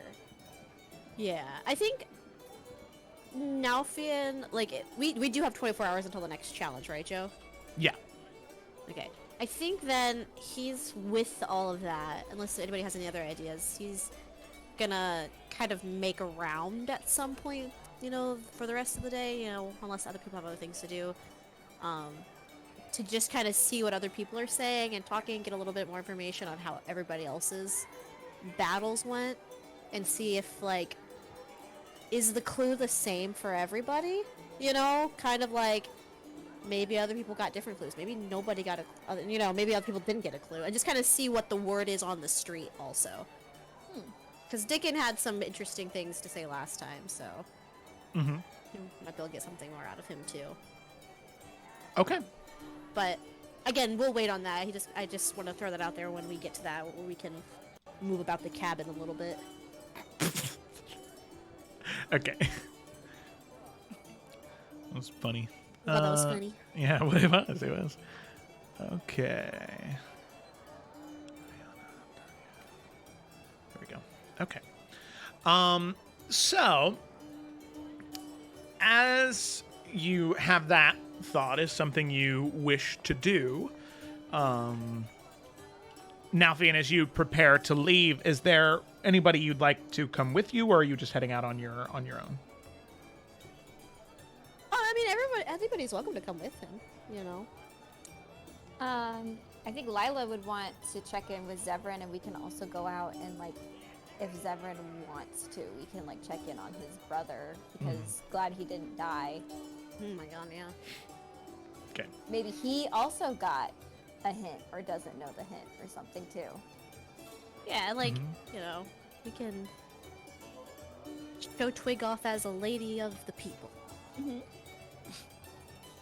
Okay. Alrighty. So I will say, as all of you are preparing to leave, sort of head off in your separate directions, there is a guest that arrives at the Forester tent.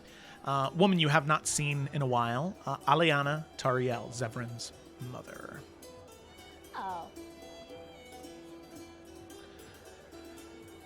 So, as she approaches, it's all smiles. You can see Zevran excited to see his mom. The two of them hug and embrace. The two of them share a couple of words, and she moves over to the rest of you and says, "Well, I hear, Nalfian, you have been making a great display of your chivalry and knightly abilities. Congratulations on making it this far in the tourney." Oh, thank you. It's definitely been a challenge, but I think together we're really making some headway. I appreciate the kind words. I hope your son is doing well. Yes. He is very much so. And Nalfian, he kind of... I don't think he believes her when he says that. So he's trying to discern if he's actually doing well. Does Make she an insight believe in check. him? Make an Well, I insight thought it was like if she hates her own son, you know, like it's just laughing. She's like, yeah, I know he's a piece of shit. So funny. No, it's not really had 20s. Oh, wow. You know. No, That that discussion. she definitely trusts in her son's ability. That was on me because I was scrolling to try and find his name. Wow. Yeah, your insight check peered so deep it sees past the meta. Okay, so she does believe in him. Okay, She does. Yeah. Okay, my bad. No, you're good. No, it was a valid question with how I said it. Yeah, Emmerich. She says Emmerich has always been known for his his intellect in relation to his knightly duties. So I'm very pleased with how he's presented himself so far in the tourney. In fact, Zevran, he is very excited to see you whenever you'd like to stop by his tent. I'm a little surprised that I had to come to the Forrester house, but I take no offense to it because I actually came... Twig, Lady Forrester, I had a proposition for you. Okay. You see, there are other individuals who come to these tourneys to participate in the melees. Not something that the knights participate in. These are sellswords or rogue adventurers trying to make a name for themselves and hopefully become knighted one day. If you would like, I could have you come with me, and to these sellswords, you... well, you judge them. They present to you, as well as several other lords and ladies, their skills, their talents. You rate them and judge them. And if they're individuals that you like considerably for their talents, you can even offer them a place within their within your army or within your guard, should you choose. It, I know, seems, well, it is what it is. But it allows you to have an opportunity to pick from, well, the newest of individuals coming to this ceremony and this tourney to hopefully find something that could be extremely useful to you.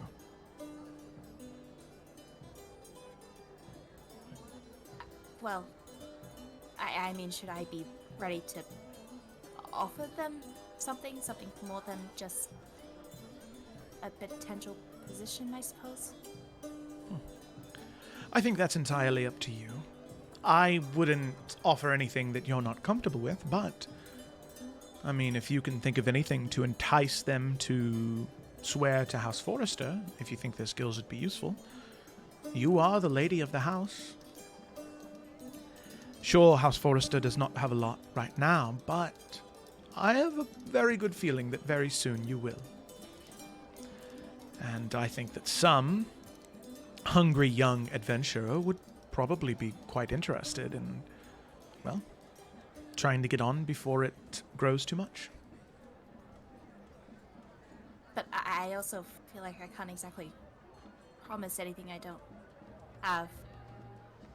And, well, I understand that people don't generally like that as well. It is...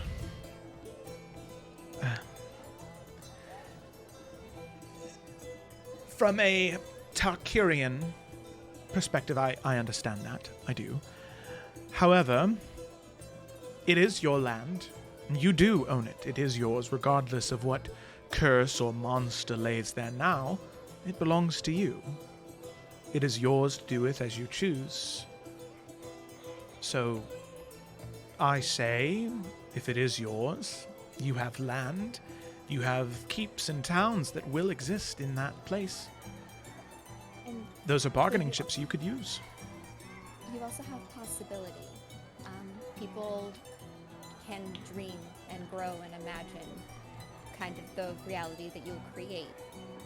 There's a lot more opportunity there, maybe for people who don't have it in other locations. So while you don't have maybe as much of the tangible stuff, you have a lot more ideas and prospects.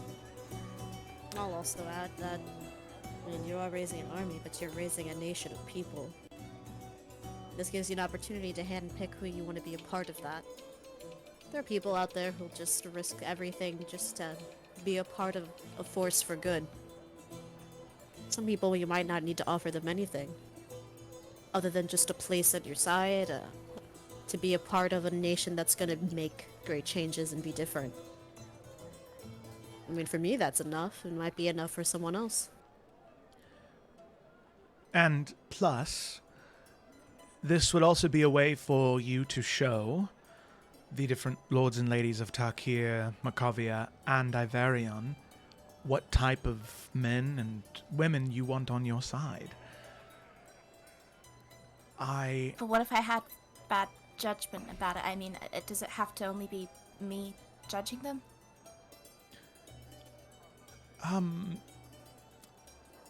Every good ruler, of course, has advisors, but I think that you should trust your instincts in this.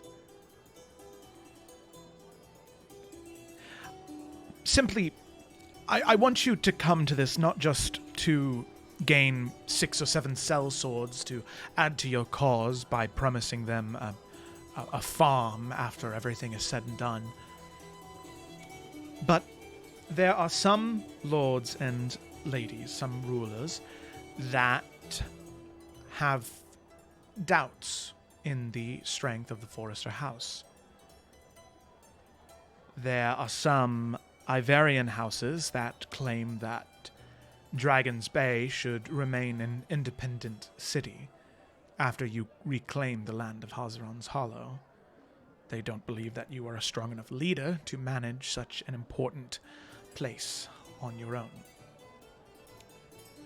To me, this is a perfect way to show them that you trust yourself, your abilities, your skills, and you know what you want and what you can handle.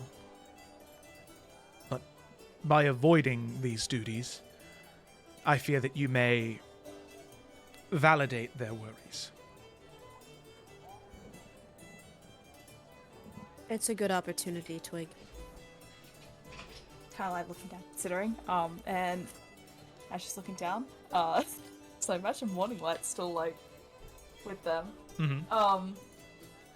She'll kind of look to Morning Light because Twig ain't obviously as knowledgeable in like more like melee kind of combat, and so she'll just look to Morning Light. Could I at least bring Morning Light? The doglin? You can see Lady Tariel looks down at the dog. Pangolin mix hybrid. I suppose I see no issue with that. Into Doglin? Would you wanna come? I feel like you have a very good sense of, well, a lot of combat things. You can see Doglin wisely nod their head yes. Hell yes! Eyes on, let's go! It's only fitting that your first advisor is a fucking animal. Okay. Yeah, Nalfian will give her a squeeze on the shoulder. He believes in her, and this is a good opportunity for her to do lady things. Hell yeah. Okay. Lady thing. Lady things. Okay. Alrighty. Cool. So, with that, Twig, you head off with Lady Tariel. Lila and Zevran head off towards the Tariel camp. Nalfian, you head off to go talk to the other knights. Yep. Okay. All right. And then Eurydice. Mm-hmm. Where would you like to go? Would you like to accompany Nalfian, Lila, and Zevran, or your own mission? I'm not sure. Yeah, sure. Yuri's gonna go on a wander. Yuri's gonna go do her own thing. Okay. Alrighty. Is there anything in particular you're looking for as you begin to wander around? Yeah, I feel like she's trying to be a little bit tactical, She's maybe trying to like listen out, see what the other knights are saying, because she doesn't look like a knight, obviously. Mm-hmm. She just kind of looks like a person, so she's just kind of like listening out, Like a seeing what person. other people are saying. Yeah. Okay. Alrighty. So, what we'll do is we'll start with Nalthian right off the bat. Nalthian, are you looking for somebody in particular, or are you just looking My boy for Dickon, what do you mean? Okay, all right. You begin to search out Dickon. Let me note that. Oh wow. Okay. All right. Let me. Okay. All right. What's going on here? Okay, there we go.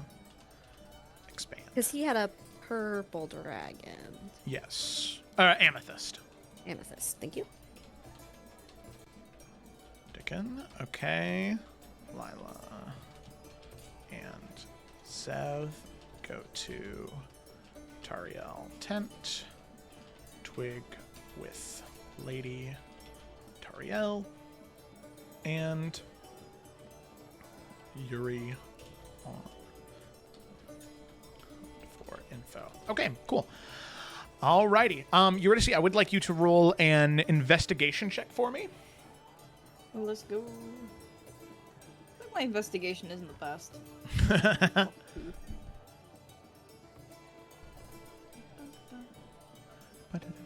Yeah, that's a 10. 10? Okay. All right. We will come back to you with what you find. Alrighty. So, starting off right off the bat, Nalthian, you go in search of Dickon. Now, it takes a little bit of time to find him, as he is currently not at the Edwards house tent. You ask around a bit, and they direct you to a local distillery within Vitronet that he had gone to after fighting his dragon. You follow the path. Eventually, you make your way to the distillery, and you can see that Sir Dickon is currently halfway down a mug of ale in this place, currently not wearing any of his heraldry or armor, generally dressed like a commoner. Alright. Yeah, Nalfina would just walk over. I see that you've made it out alive. Yes, but barely. It was. Whew. And hey, look at you! You made it out as well. That's very good. Very good. I'm very happy that you were able to make it out against the dragon, the black dragon. I'm not going to lie. I didn't exactly know if you would make it out. Well, I had a good support system behind me and made it happen. Can I ask, did you end up having to fight yours? Did you talk your way out of it? What was it like? Oh, it was very strange, honestly. It was Nothing's gonna gesture for someone to bring a water over to him. Yeah, you do. They bring one. He drops it down in front of him. He starts taking some sips. Well, it was very strange. It was a lot of mind games. You see, there was a family heirloom of mine. It was a collection of books that my father and his grandfather and so on and so forth have used, that have the different strategies of different rulers from all around Iverion and Tarkir and Macavia, and the books were stolen, and I had to retrieve them. But when I entered the tent, when I entered the portal near the Tree of the Green Lady, I reawoke in the tent, and I was stuck in a loop, doing the same thing over and over and over again. And, eventually I found a way to break the loop, and anytime I would break the loop, I would feel this incredible pain, the shooting pain in my skull. Anyway, I was eventually able to retrieve the books, but, of course, guarding the books then was this gem-covered dragon, bright purple, flickering in the light.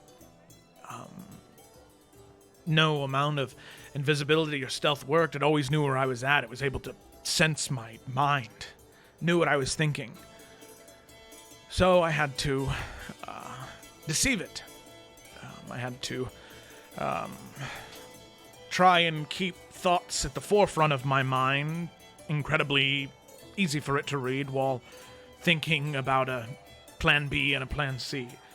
It was incredibly mentally exhausting. I don't think that I suffered a single physical blow, but by the time that I awoke, I felt like my brain was about to melt out of my ears. I see.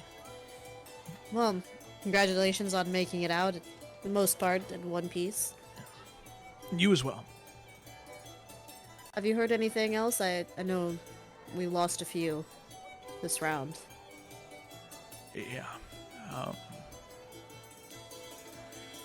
I know that, Marjorie is quite tore up about it. She had become relatively close with Angela. Sir Downguard, I mean.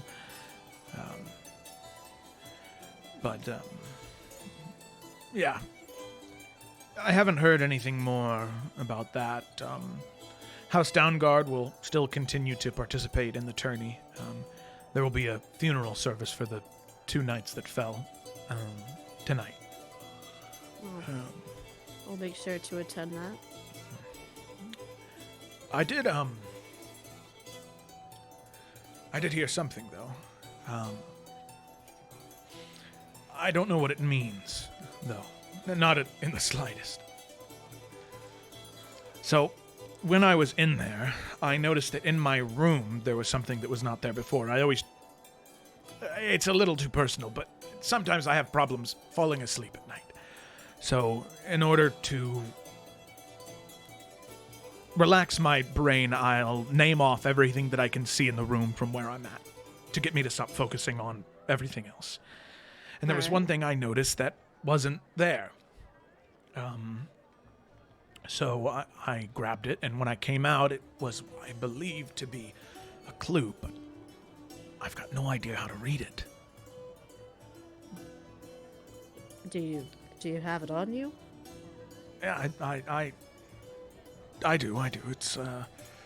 It's right here. And you see it's this sort of thick sheet of amethyst, but you can see there are inscriptions carved into it. Does it look similar to the one that I, like, my inscriptions? Mm-hmm, yep. Like, exactly the same? No. Oh. Similar script, Similar. similar language, not the same. Oh. Well, I mean, if you don't mind, a few of my friends, they could probably help you read it. All If right. you'd be willing. No, I would more than love the assistance. Did you find something as well? I did. On one of the scales of the dragon that I slayed, it had similar... You slayed it? Did you not kill yours? No, I didn't. Me? Kill a dragon? Nalfian, have you seen me? You said you made it out. I thought you had... Yeah, I was able to get the books, and when I got the books, there was a portal that opened, and I left. You killed a dragon by yourself? Listen, I didn't have a choice. Lila was in its claws, and I didn't think I was going to be able to leave without killing it. Wait, Lila was there? Well, it didn't take any item. It took my peers. It took 3 of them. Oh my gods, Nalfian. And you saved all 3 of them. Well, yeah, I had to. And you're alive right now, and you killed an adult black dragon. Yes. I feel like this tourney isn't fair, honestly, now that the more that we participate. Listen, I drew the fucking marble, alright? I don't want to hear it. I was thinking the exact same thing 24 hours ago. Oh, glad it was you, not me. I don't think I would have had the same luck, but... yes, I'd be more than willing to share what I have. Alright.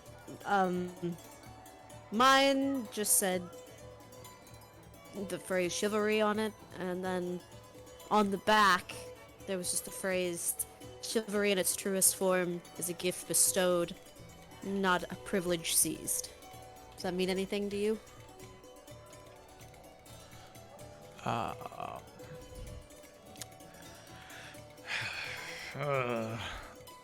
You see him think for a moment. No, wait. He's I'm gonna have him make a history check, which he's proficient in. Okay. That's good. Dirty 20. Okay. That was that's a quote actually.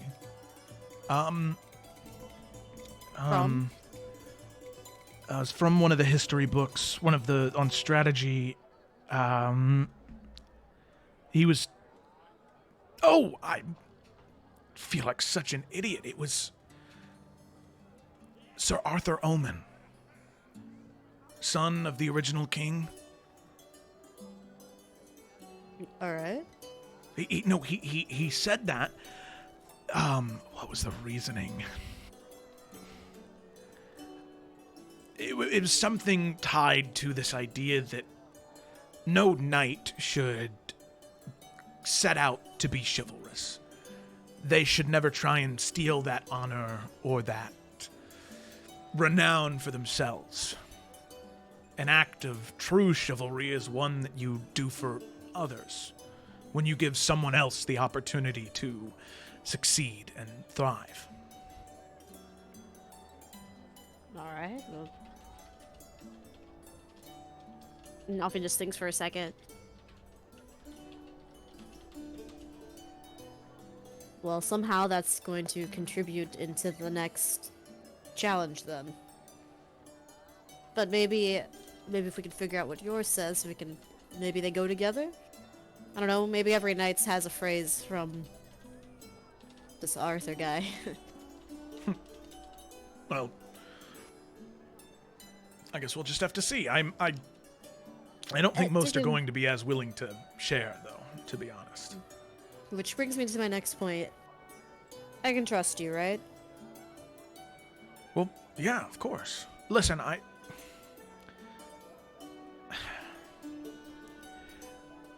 I know what my name sounds like, okay? I do. I know what it sounds like.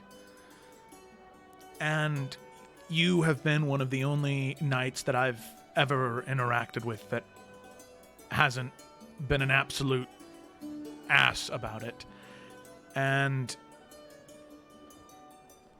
even though I'm not the best fighter or the smartest or really the best at anything as a knight, in that first tourney, you were kind to me. And I would never betray that. Nalfin kind of puts his hand across the table to shake his. Yeah, he'll return it. Listen. I know what I look like, okay? And there have been a couple nights I haven't been too nice about that either. So I get it. But isn't that the whole thing? We're knights, I mean, hell, he even said it at the beginning. It's not necessarily a competition against each other. It's not the point. So I don't think we're doing anything wrong by working together, and if other people want to work against us, well, that's their problem, and they're not real knights after all, are they? No, they are not. Let's go figure out what yours says. All right. Okay. Now if I want to leave a couple gold pieces on the table to pay for his drink. I'll be off. Alrighty. So, with that, we will go ahead and cut over to Eurydice.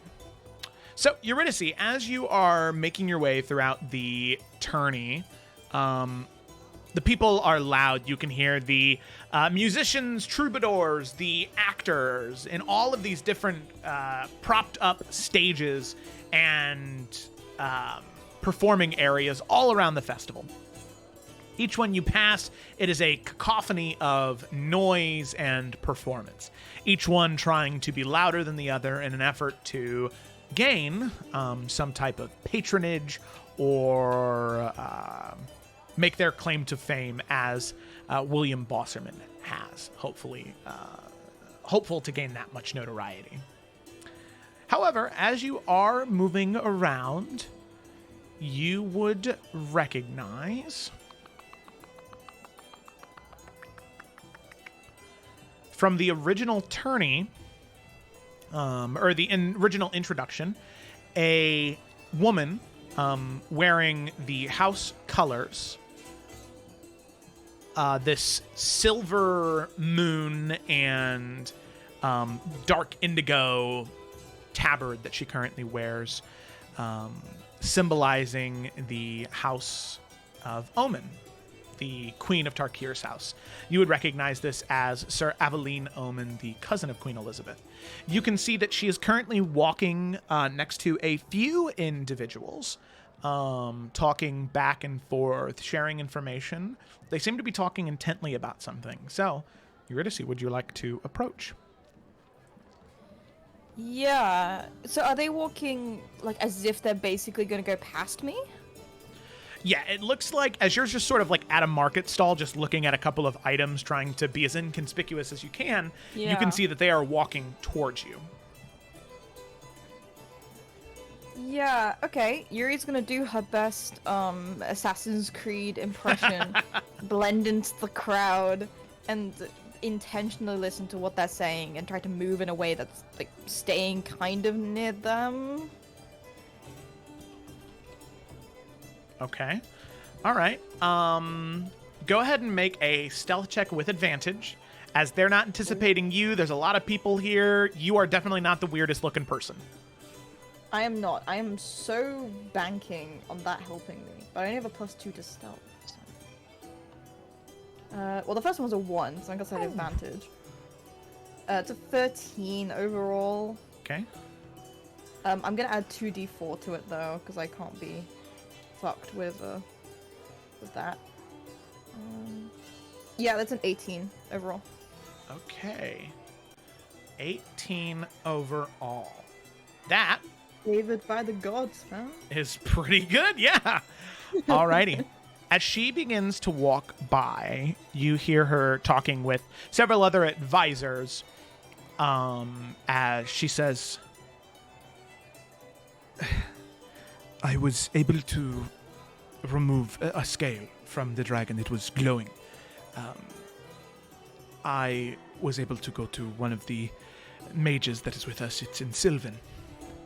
and you see her look around, and her eyes scan right past where you are, Eurydice. Doesn't seem to notice you. Okay.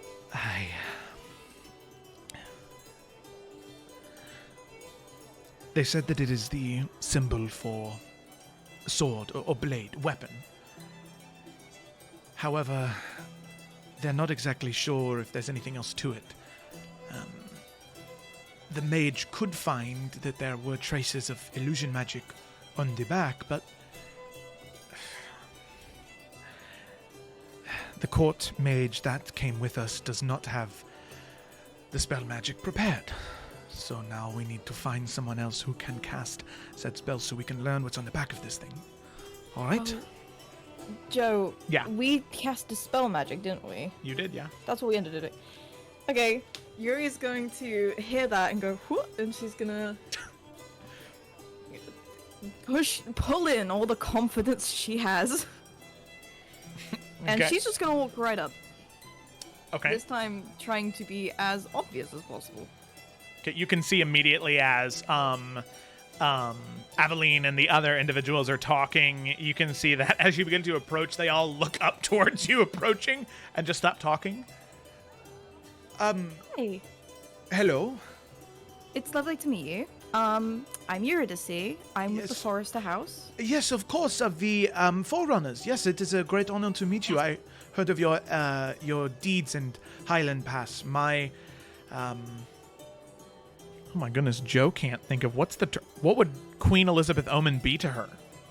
Not an Did you say aunt. cousin? Is it just a cousin? Yeah. Okay. Yeah. Okay. Sorry. Woo. Sorry, that was a lot. my older, it's weird to call her my cousin, but the Queen.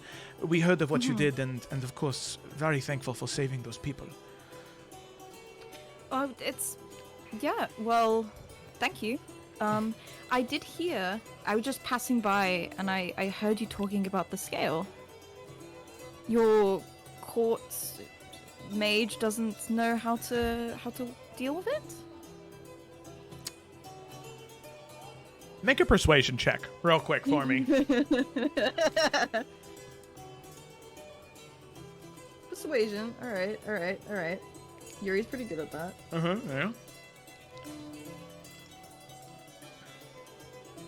Yeah. 19. I rolled a fucking 10. Okay. 19, though, you can see that for a moment, her face almost sours at the mention of it. But you can see she kind of melts a little bit and says, I have heard nothing but good things about Sir Nalfian and House Forrester. Queen I Omen. only want to help. Of course. If you would, she holds out her hand as if to say, you don't have to give it to me, but can I touch the thing? Of course. I think that I trust you and House Forrester and the Forerunners enough that I'm okay with giving this to you. Half convincing herself as she sets it in your hand. Yeah, I can see her saying, but Yuri's just nodding like this is perfectly fine. Yeah. So she does. She hands it to you. Great. And then it was Dispel Magic. I don't want to get this wrong. Yeah, it was Dispel Magic. Cool. She casts that. And there's a glow of white, kind of slightly hot, divine flame. And then she just passes it back. Okay, so you don't read it. You know what? She would flip it over and read it. She would look at Okay. it. So as you cast it and look down, can you read Sylvan? Let me check, because Yuri might be able to. But I'm not totally sure. Where is languages in this? It is in Bottom left. yeah, bottom left, underneath your armor, weapons, and tools. On D&D Beyond? Yeah, on D&D Bottom Beyond. left? Where's the bottom left? Oh, I see. Oh, shit, I have Celestial, Common, and Dwarvish. Damn. Okay. Sadly, no, you cannot read this. Yeah, she just glances, and then when she realizes it's not a language she can read, just hands it to her. You can see Queen Elizabeth looks at it, seemingly reading it as if she can read Wait. the. Oh, sorry. Quick, Sir, courtesy, memorize it with your brain. Take a picture in your brain. I can't do that. Queen Aveline. Just like mental screenshot. Mental screenshot. She looks at it and she reads it and she looks back up to Eurydice. Oh my God, Eurydice. There we go. Enunciation, and says, "Thank you for this. This is an incredibly kind deed. You may let Sir Nalfian know that the phrase on the back of this scale is, 'Destined blade awaits the call, resounding through the corridors of time.'" Destined Blade awaits the call. Writing this down as I say it. I was going to post it in the chat. Sounds Yeah. good. Yeah. Where's the call? Resounding through the corridors of time.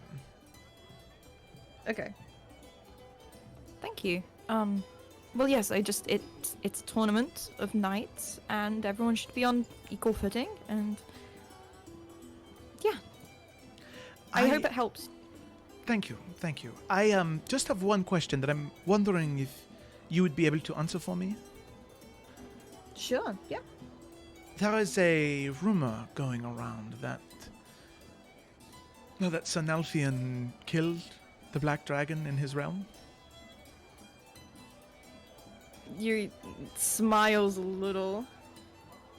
I don't like adding to rumors, but I'd say it was pretty impressive. Yeah. Navian might have slayed a dragon on his own. Well, then, I think that him and I should talk later. I think that adds him to a very exclusive club that so far I believe only him and I are a part of. I think he would love that. Well, if he is free later tonight, either before or after the services for the Knights That Fell, I would love to chat with him, to bend his ear on what has happened so far in the journey for him.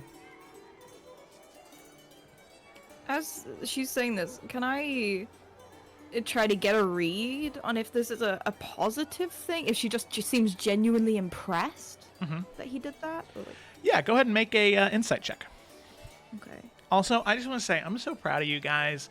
Anytime anybody ever wants to make an insight check now, they always say, what do I think of what she's saying? You guys are awesome. Thank you so much. You're the best. Yeah. 11. 11, okay. Then 11, it seems positive.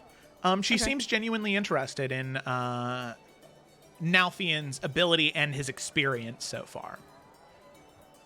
All right. Then Yuri would nod and say, yes, I will point him your way. I'll see when he's free. It was really nice to meet you. And she looks around at like the rest of the group that's kind of with her and like gives them all a nod. Enjoy the rest of the festival, Eurydice. And if I do not see him tonight, give Nalfian my best in tomorrow's event. Absolutely. You too. Good luck. Okay. All right. With that, Aveline and her retinue, they head away, Eurydice, and you have collected a small piece of information that will probably be useful. We just got in with the omen, boy. Hell yeah. Hell yeah, queen. Alrighty. So then, we are going to go ahead and hop to Twig. So, Twig, you begin to travel with Lady Tariel. And you can see that, for the most part, she doesn't say much as you're walking. There are a collection of your knights, right, the ones that had pledged to you. Isabella Harwood leading the small knights that follow behind you, and some of the knights of House Tariel and their bannermen following behind. Or banner bearers, sorry, they're banner bearers. So you have a collection of probably 15 people total guarding you and Lady Tariel as you make your way through the fairgrounds. People, they look, they see the two of you. You can see they bow their heads, they nod, they either avoid their eye contact. There is a rather palpable sense of reverence sent in your direction. You're not sure if whether that's because of Lady Tariel and the respect that she commands, or potentially because of the exploits of your group and what House Forrester has become in such a short time after being reduced to practically nothing. So, eventually you travel to the tourney grounds, or the melee grounds, I mean. And you can see that there are already some scraps that are going on. As you sit down at this elevated, you sit down at this elevated platform, maybe 5-10 feet off the air. It is this large oak table in front of you, and there is food and drink that is here, as well as 10 other nobles. 8, I guess 10, including you and Lady Tariel. You can see that most of them are the houses that are here. Others are smaller houses, banner bearers of major houses within the realms. But of note, you would see the banners of House Holt, Twig. And you would see Lady Joan Holt, who is the leader of House Holt, and the woman who would have signed the paperwork, so to speak, with your mother about your betrothal to House Holt. That's cool. Just avoiding eye contact. Yeah. Okay. So, She doesn't know who I am, you know. She does not, no. Well, she does not until you can see behind each one of the nobles, their banners are there. And as soon as you sit down with Lady Tariel, the Tariel banner is put up, and then the House Forrester banner is put up right behind you by your knights that are following you around. Or the Knights of Isabella, I guess I should say. And yeah. Alrighty. So, as you sit, Twig, you can see that there are about 20 individuals participating in the melee in different areas. Magic, melee, ranged combat. But after the melee is completed, which takes several hours, you can see that there are 10 individuals left standing that wish to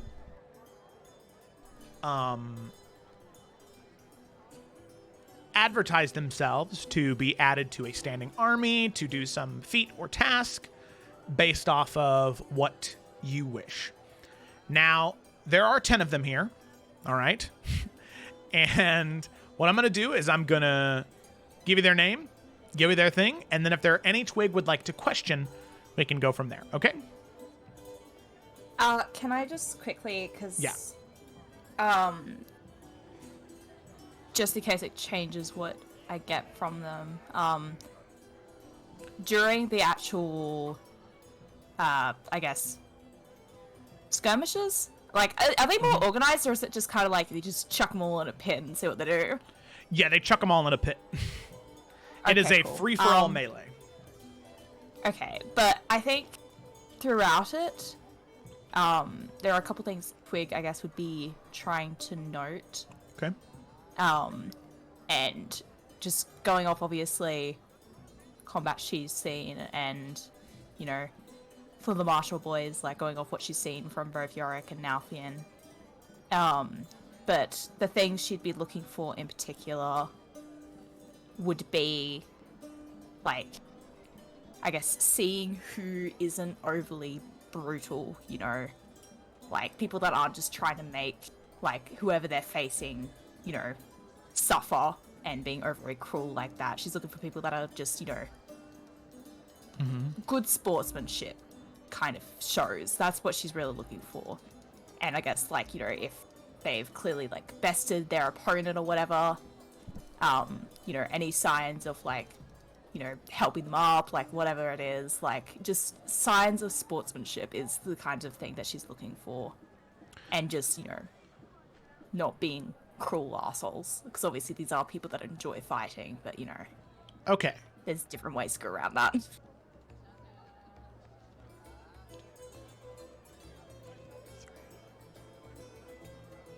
Okay, so then there are 4 people that stand out to you. The other 6 are either intentionally brutal or they tend to revel in that brutality sometimes. Not like entirely committed to it, but they are relatively aggressive. So, the 4 that you would be looking at, the first one is Garrick the Greenwood. He's a ranger. He's known for his excellent marksmanship skills and wilderness survival ability.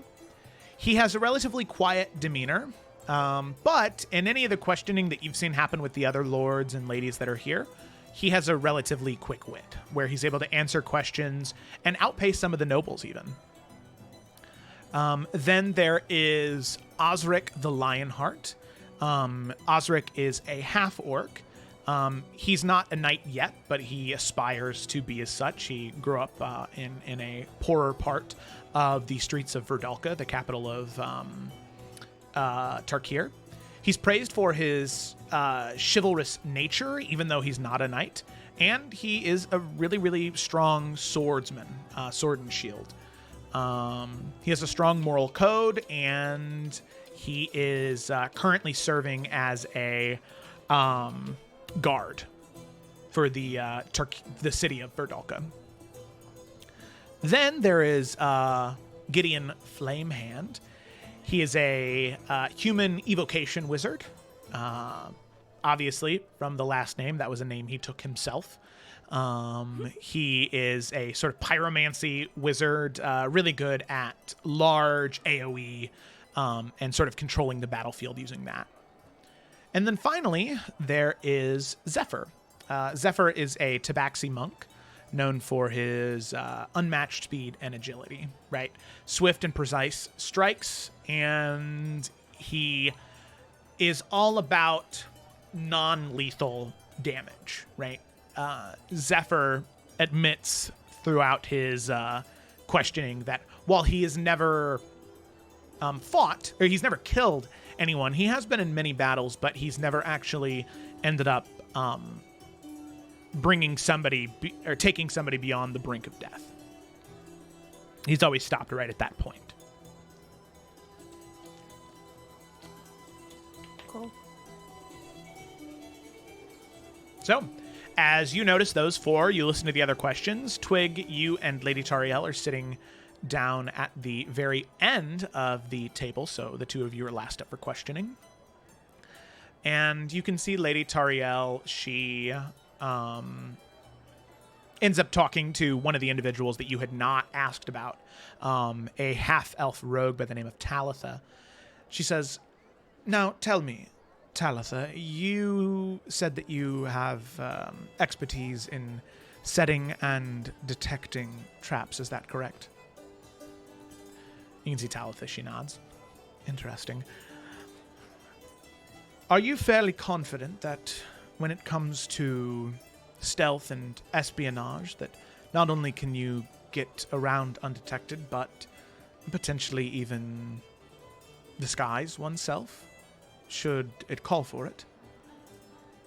And see, Talitha says, I'm confident in my abilities of stealth, but I never claimed to be a master of disguise. That much is true. I've never had a need for, but I can't imagine how hard it would be. Well, thank you very much. That Twig comes to you. Okay. Oh wait, is this the person that she wasn't looking for? Is this still that right person? What's up? Or it comes to me as if I could start asking people questions. Oh, it comes to you as if you can start asking people questions. She only had the one question for the rogue. Okay.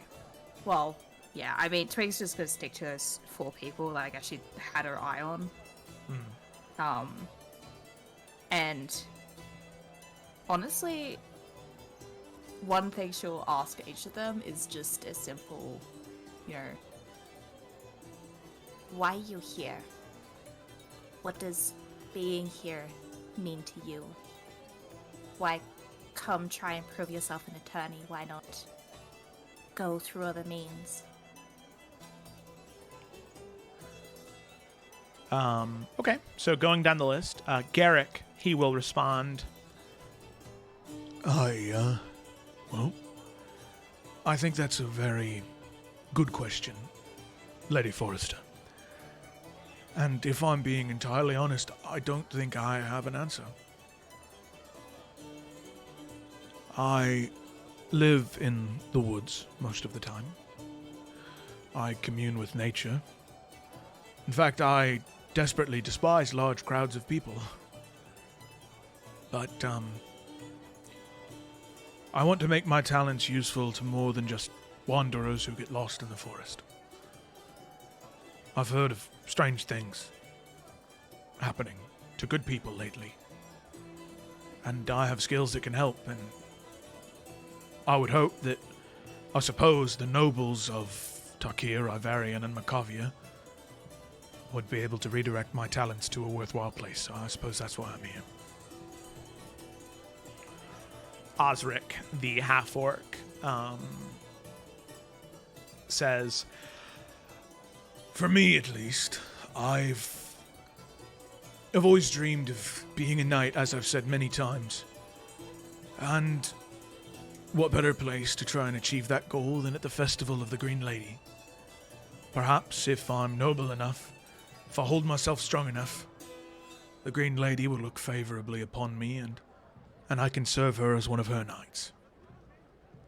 If that is not in the realm of possibilities, even just serving any one of the fine lords and ladies of Tarkir, Iverion, or even Macavia, it would be my great honor to do that. Gideon will say, For me, I think, I've always wanted... I mean, honesty is important, right? I've always wanted to be written about. I don't know, in a book or maybe a poem. I mean, honestly, I would even take a limerick, I think. You hear such stories about mages, and I want to have a book written about me. I want them to study what I've done one day at the College of Hearthcrest. I don't know. I know that sounds selfish, but I want to have a legacy that lives past me for a long time.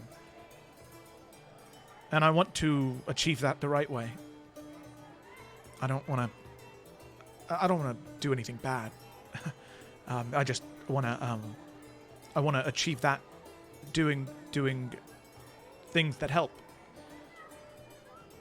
Yeah. And then finally on to the monk, Zephyr.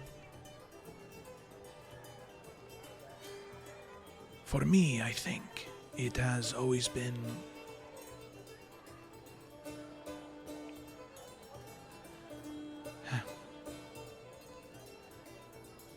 I come here because I've always felt compelled to. I know that sounds strange, but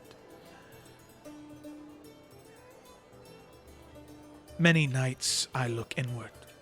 I try and see the pattern and the weave for what it is, and I try and let it guide me. And in this instance, this year, this day, it brought me here. And I suppose that when today passes, it may take me somewhere else. But for now, I am here. This is what the weave wishes of me. So this is what I will do. There you go. You have your 4 answers. Man, I like all. What if I just take half the people that came here? Put your foot down. Do it. There are 10 nobles, so That would be quite yeah. Oh, the what a power power move. play. Yeah. I mean, those are 4 really good people, though. So, like, I think you could offer it to all of them at least and see how many take it. Yeah. I mean, you could do whatever you want, but Well, yeah, I mean, I guess, like, in her proposal, I guess she could just have a proposal to all 4 of them, see who takes the bait. But I guess for Garrick, she would obviously focus on the, like, hey, we're both rangers, we were fine, you know, hey. Yep. But also, obviously, you know, a lot of what he was talking about matches with the Forrester house. And really just amplify the fact that, like, you know, the house is going to be run and, you know, is going to have that importance of the natural world. And so, you know, it will be a place where his skill set is very much drawn upon and valued. For Osric, I'm just looking at my notes here. I feel like she'd have less to say to Osric, in all honesty. But she would pull on a lot of, obviously, what Nalfian has been going for. That, you know, those codes, those honors is very important to the house. And, you know, without many people and cities being kind of, well, I guess towns being standing in the Forester lands, like, having someone with that guard experience would be very valued. And a potential position there. For Gideon, which is funny.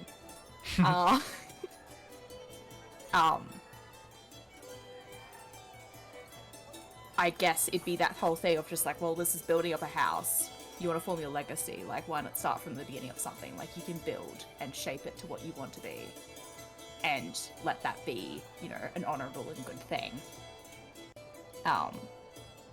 And then, God, Zephyr's all vibes based. I don't know what to say. But, shit, man.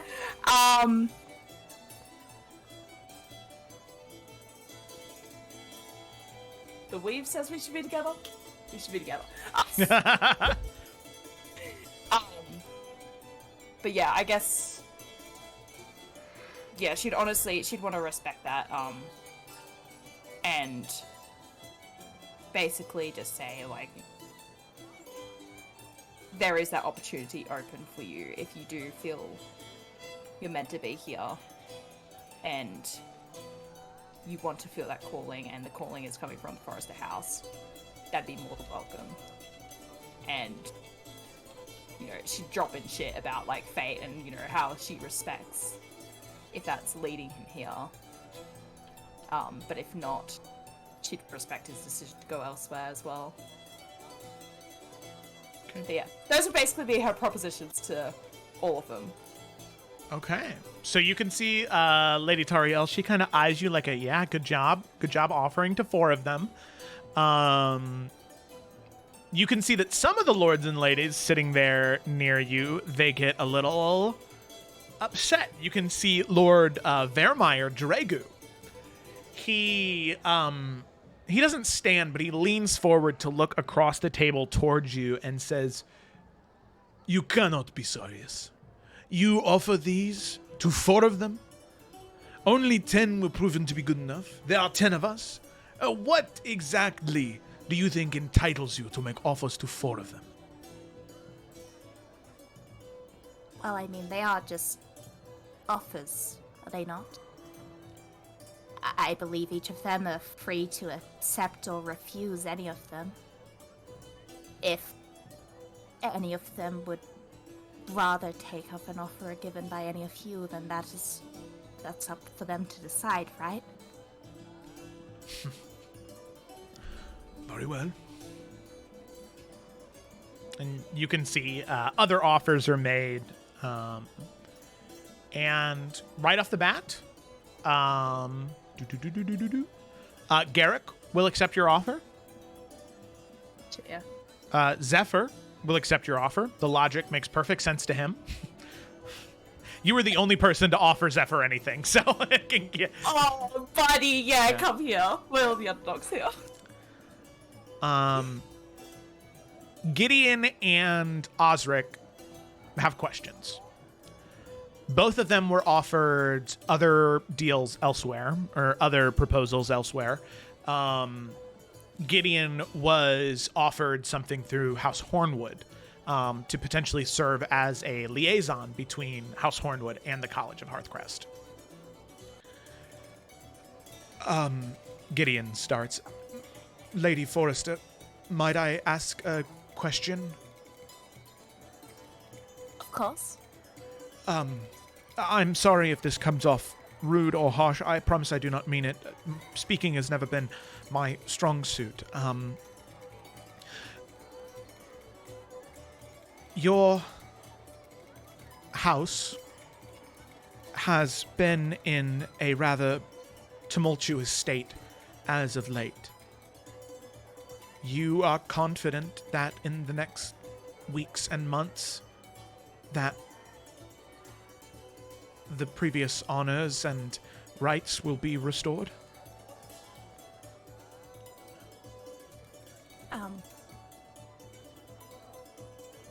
I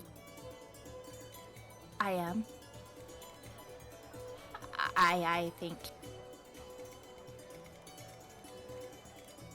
think I have a lot of good people behind me already.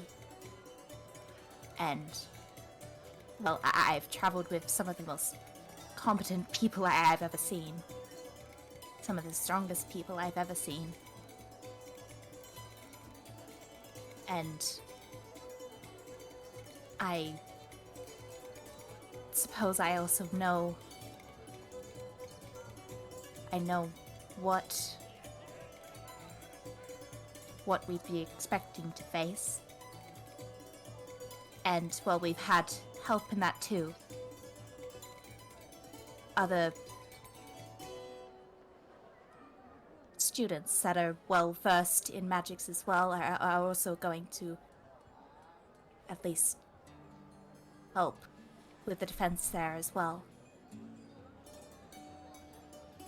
And so I can never guarantee anything, of course. It hasn't happened yet. But from everything that's already happened, already been built up for. There's been no sign of failing yet.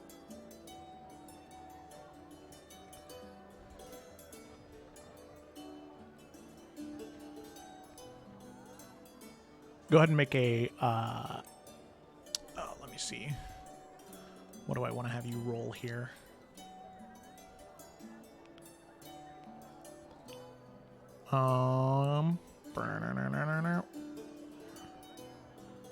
Okay. Go ahead and make a. What is that? What? I mean, if it's persuasion, it's persuasion. That's how it goes. Well, I was going to have you make a wisdom-based persuasion roll, and you are not proficient in persuasion, so just go ahead and make a wisdom check for me. Okay. 14. Well. Okay. You can see Gideon. He sort of looks around and looks across the board of the different nobles, and he says, All right.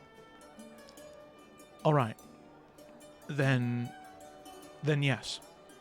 I accept your offer. Lady Forrester. Another one for the bang. Oh. Okay. And that leaves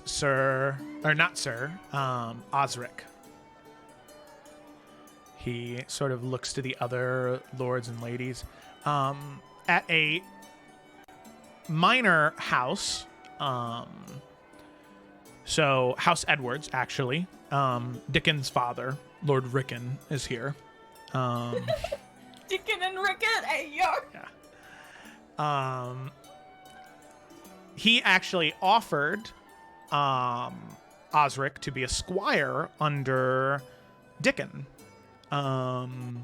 with the eventual promise that should he prove to maintain his chivalry and honorable nature, that within the next 3 to 5 years, he would knight him as a knight of House Edwards.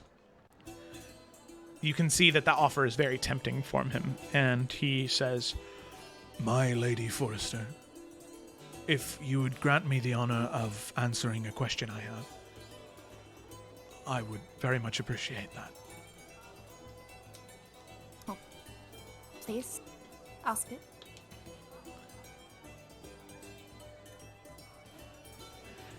As I said many times before, and as I told you now, my great desire is to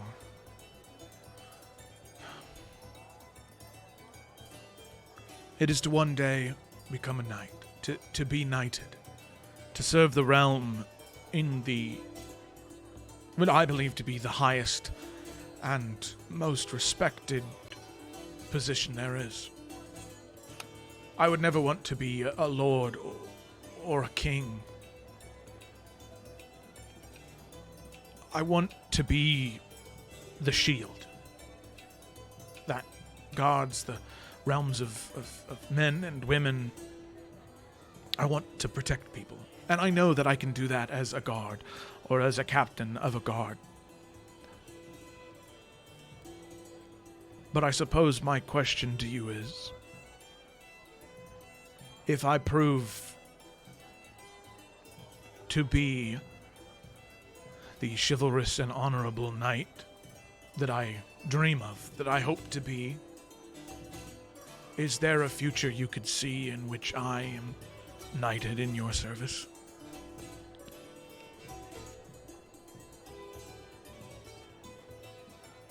Well, I think, in full honesty, House Forrester is currently lacking a lot of good, honorable knights. And so, well, to be able to have another one within the ranks, that would certainly be something I would more than wish for.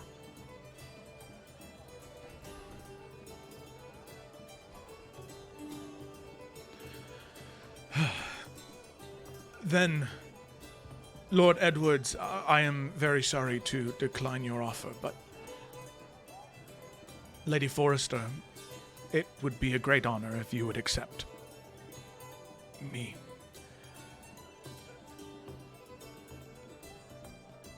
Of course. You can see Lord Edwards is not upset at you at all. He nods and smiles. He's got plenty of knights at his service. But he, as a fellow ruler of a house in Iverion, he nods in your direction. But now you can see that Lord Vermeer Dragu is incredibly upset. As he says, "There we have it. You make 4 offers and 4 accepts. And what does that leave for the rest of us? Of course, who would not want to pledge allegiance to an adventuring group, to those with the promise of great honor? What all of you do not realize is those of you that have pledged yourself to this house, I bet within the fortnight you will be dead. I know it. You think that taking back Hazran's Hollow will be easy? No, you are wrong. And at this point, it is too late. In fact, I would not be surprised if no one comes back from that awful, desolate land. Good luck to you, Lady Forrester, and I wish you the best." As you see him push himself up and exit.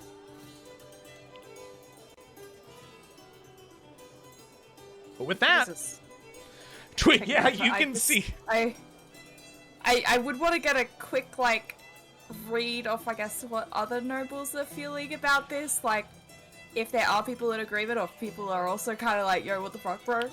No insight check necessary. Overall, most people are used to Lord Vermeer, and that's a typical reaction. You can see that as you look at them, nobody else seems upset with you. They seem more upset with Vermeer, the dirty looks they give him. Lady Tariel leans over to you and says, "Don't worry, that is very common for him. When he doesn't get his way, he tends to be a little explosive. Honestly, I think that it's something cursed with the Dragu lands. It seems as though most of the ilk that ends up ruling there is quite awful. You would not believe the history of that place. But no need to worry. I, for one, am not upset, and I can tell you Lord Edwards is not. And most of the other people are going home with some new member to add to their ranks."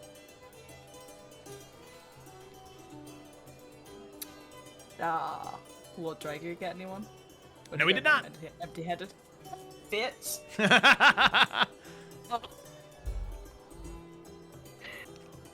Yeah.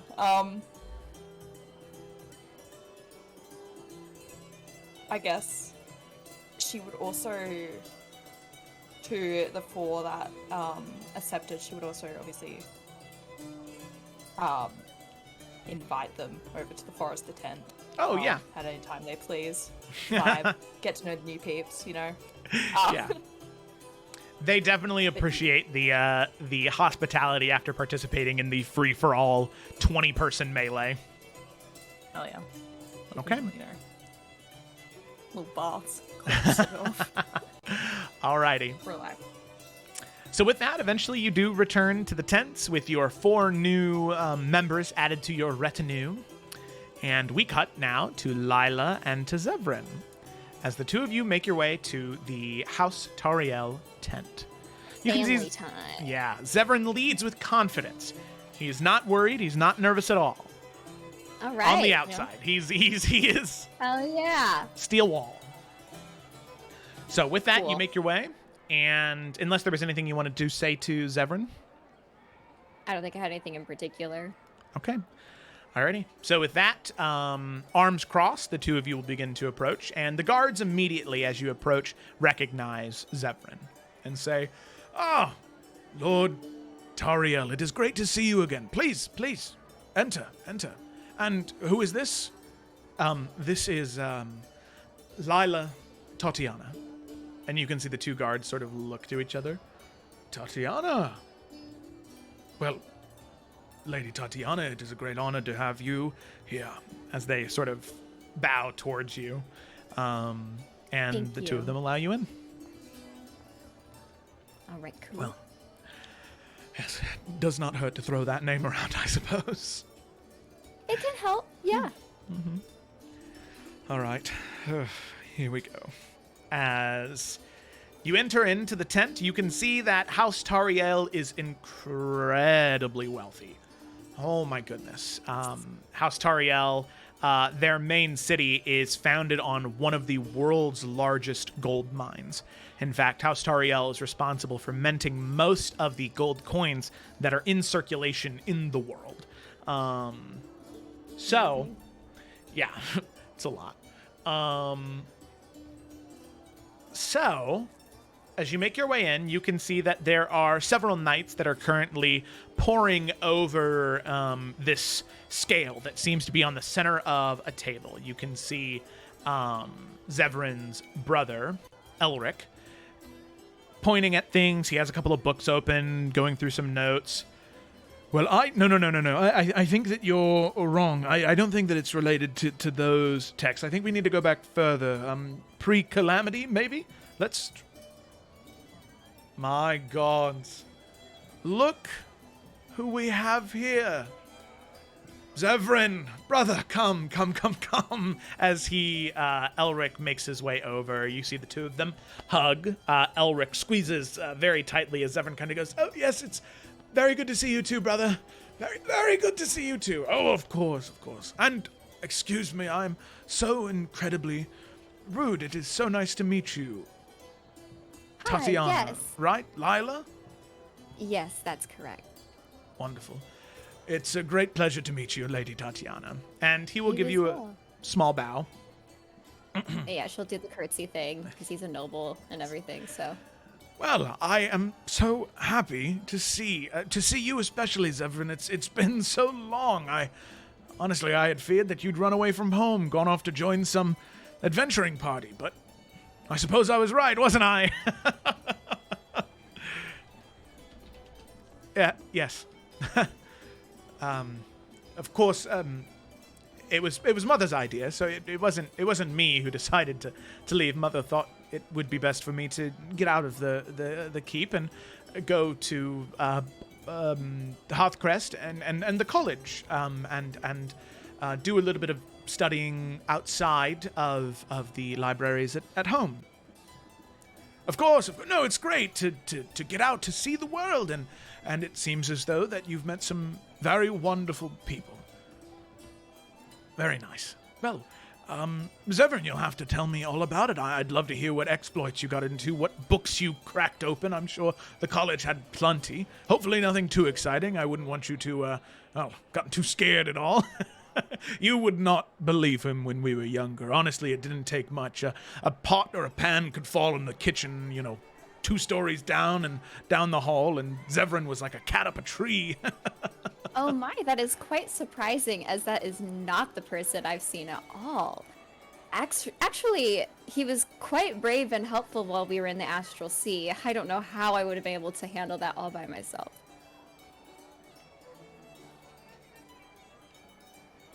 The what? Oh yes, I'm sorry. Maybe, well, not everyone can handle such news. We kind of keep it on the down low, but we just got back from the Astral Sea. Had a lot of studying to do out there, a lot of waves to make in the discoveries. So writing my dissertation about it, actually, and Zevran's been quite assisting me with that as well, along with creating another spell to actually help us track where we are with the constellations. Oh, well, that is, yes, it is quite impressive, brother. I know that your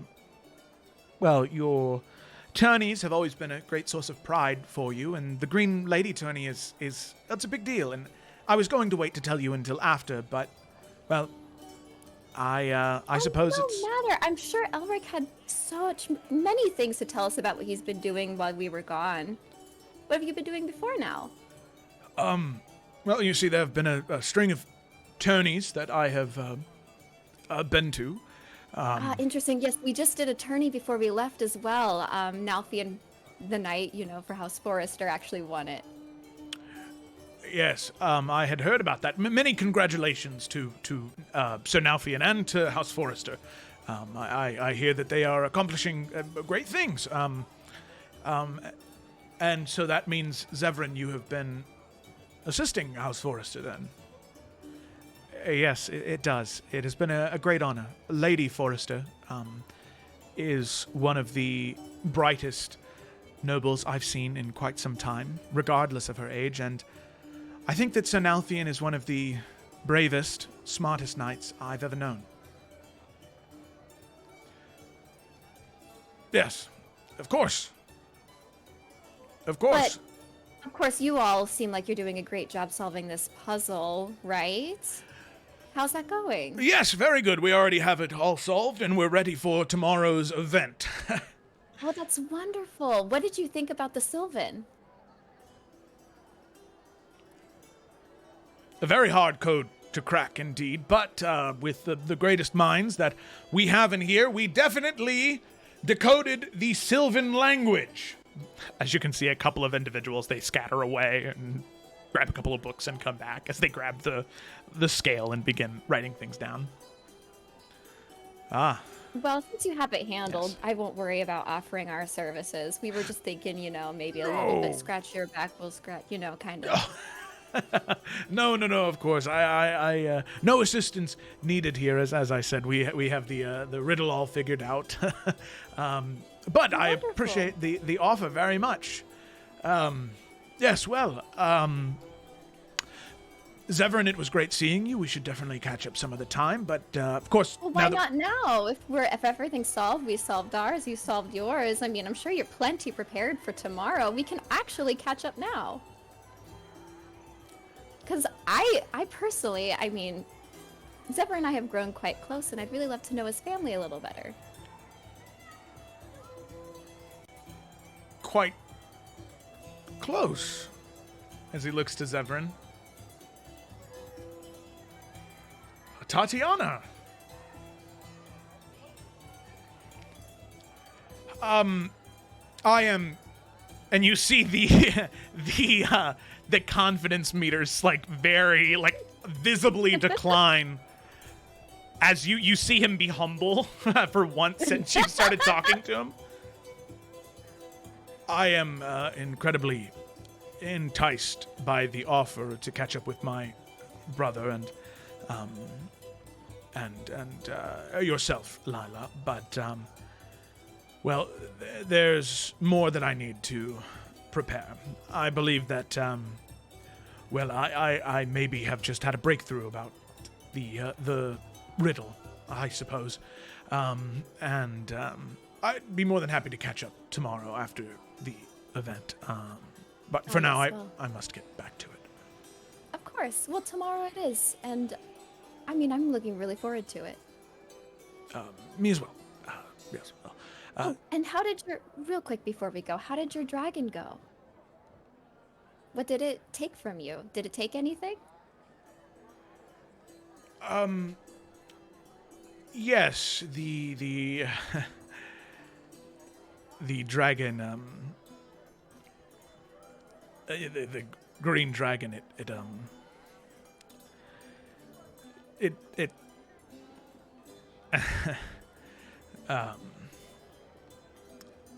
it stole my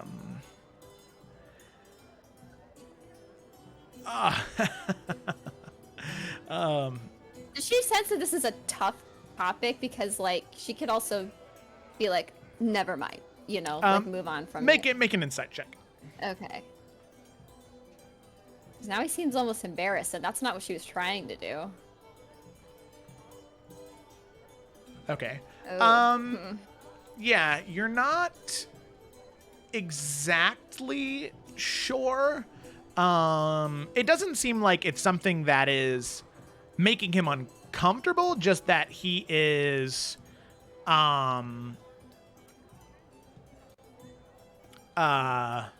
embarrassed. I didn't mean to embarrass him. Just take him down a peg or two. Well, we could talk about it tomorrow. Everything seems like, a little bit time crunchy right now.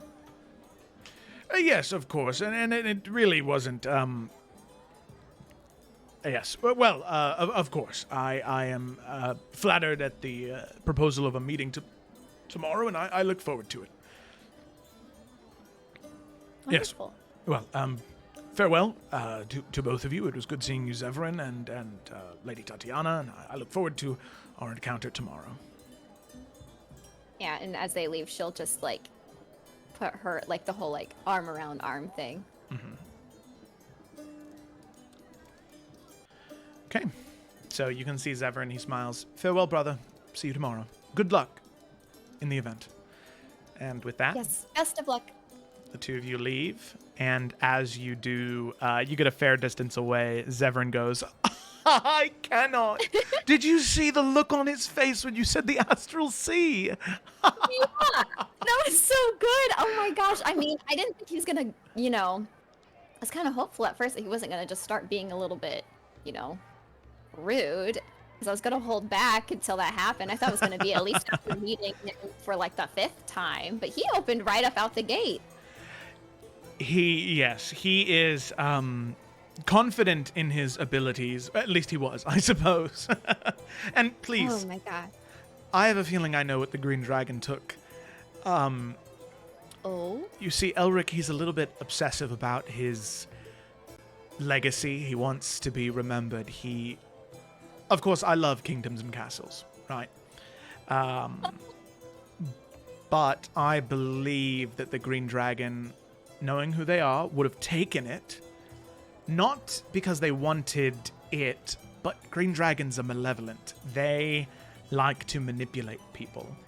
So, if I'm assuming anything, perhaps he didn't want to talk about it because the Green Dragon would take a card, ask about the hero and the great events that they had accomplished, and compared them to his. And Oh my god. Of course, that's an assumption, but I only see him get that shut down and defensive about those cards. That's the thing. I love kingdoms and castles, and I have no shame about it. I mean, hey, they're trying to make a Kingdoms and Castles card of all of us, so maybe you'll get one too, and then imagine what Elric's, ego's gonna do then. I would never wish harm on my brother. I want that to be very clear, but that would be the sweetest funny. gift the Yeah. universe could give me. And I did genuinely want to help them too. It looked like they were. I mean, they could have, with time, figured it out, I'm sure, but I would have been fine helping them. I mean, it is your brother after all. Of course. And no, if he would have asked, I would have been more than happy to let him know what I know. I know Nalfian wouldn't have been upset about it, Right. but he didn't. So, I don't know. Right. He needs to start reading some of those books Nalfian has. That he does. That he does. Alrighty. Yeah. That was fun. Yeah. So, with that, the two of you head back to the Forester camp, and at about that time, Twig, Eurydice, Nalfian, and Dickon all return at the same time, each one flooding back into the camp, 10-15 minutes in between each one. But we will say that the last people to arrive, just to make things a little bit easier, is Dickon and Nalfian. So, Nalfian, with that, you can see everybody else is here, and Dickon follows in behind you. I was wondering if you guys would be willing to help our friend Dickon out here. He can't read his hint. And I've already shared with him what ours is, so I figured if we can figure out his, maybe it could benefit both of us. That's a fantastic idea. I can cast Dispel Magic again, if you guys are ready. Well, also, what does the symbol say, the one that we can read? Earth. Earth. And is it the same kind of magic? It's like the same exact situation? Yeah. Okay. So, wait, you're saying that there's something on the back end of the scale? Mm-hmm. Being kind of, basically invisible. Wow. All right. Sure, please take it. All right. Dispel. I'll cast it again. All right. As you dispel, you see that a phrase is written on the back. Within the steadfast heart of the earth lies steel ensnared, a testament to a destiny. That's longer. I guess not that much longer. Put down my notepad over here. More And syllables. it's in Sylvan too, right? All of them are in Sylvan, yeah. Okay. Wait. Never mind. I'll ask that when. Never mind. Within the steadfast heart of the earth lies steel ensnared, a testament to. Okay. And are Nalfian and Dickon letting everyone know that ours was a quote because we didn't figure that out earlier? Yuri would also kind of jump as people are figuring things out. She'd be like, also, I helped Evelyn Omen figure out hers. You They didn't know what? to cast this one. You I didn't know talked to to the queen's cousin? Yeah, How? they seemed like they were they seemed like they were struggling, so I walked up and said hi. You walked up to the queen's cousin and said hi? Yeah. You're cut from a different cloth than me. Anyway.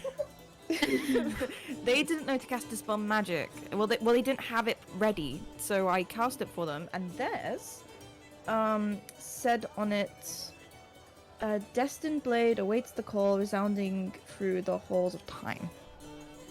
Did it have a single phrase as well? Mine says chivalry and then the quote. I don't know what it was. I can't read Sylvan. But I knew what the second part was because she told me after I cast Dispel Magic. Right. was Okay, nice to know. so that was Yeah. good thinking. Thank you, Eurydice. That was She did Great. say she wants to speak to you either before or after the visuals tonight. She would really like to speak with you. There are rumors that you slayed a dragon, and she thinks that you're very impressive. Did other people not kill their dragon? Apparently not, no. Nalfian is like legitimately bamboozled right now. Alright, I'll meet with her later, thank you.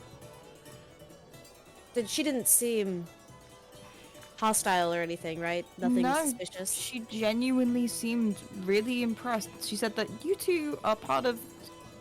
She then looks at Dickon. She just thinks that you're really, really impressive and would like to just, bend your ear about the dragon and all that kind of stuff. It seems like it could be a really good ally to have. Alright, that's good. Well then, Dickon here said that mine is a quote, specifically from Arthur Omen. Are the other two quotes? Does that ring any bells to anyone? I would like Lila to see if she remembers reading these quotes anywhere. In history books, maybe? Yeah, go ahead and make a history check.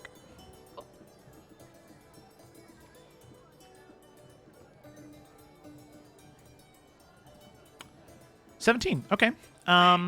Yeah, so in a course that you would have taken just about the general history of Eridane, you would have taken time to talk about the early stages of the nation of Tarkir, from its founding to those first maybe 150 years, was when a lot of this sort of mystical myth was created, that a lot of this chivalry is tied to now. Many of the knights that existed in that time, whether it be Sir Arthur Omen or Sir Gawain Ambrose, right? Any of these famous knights.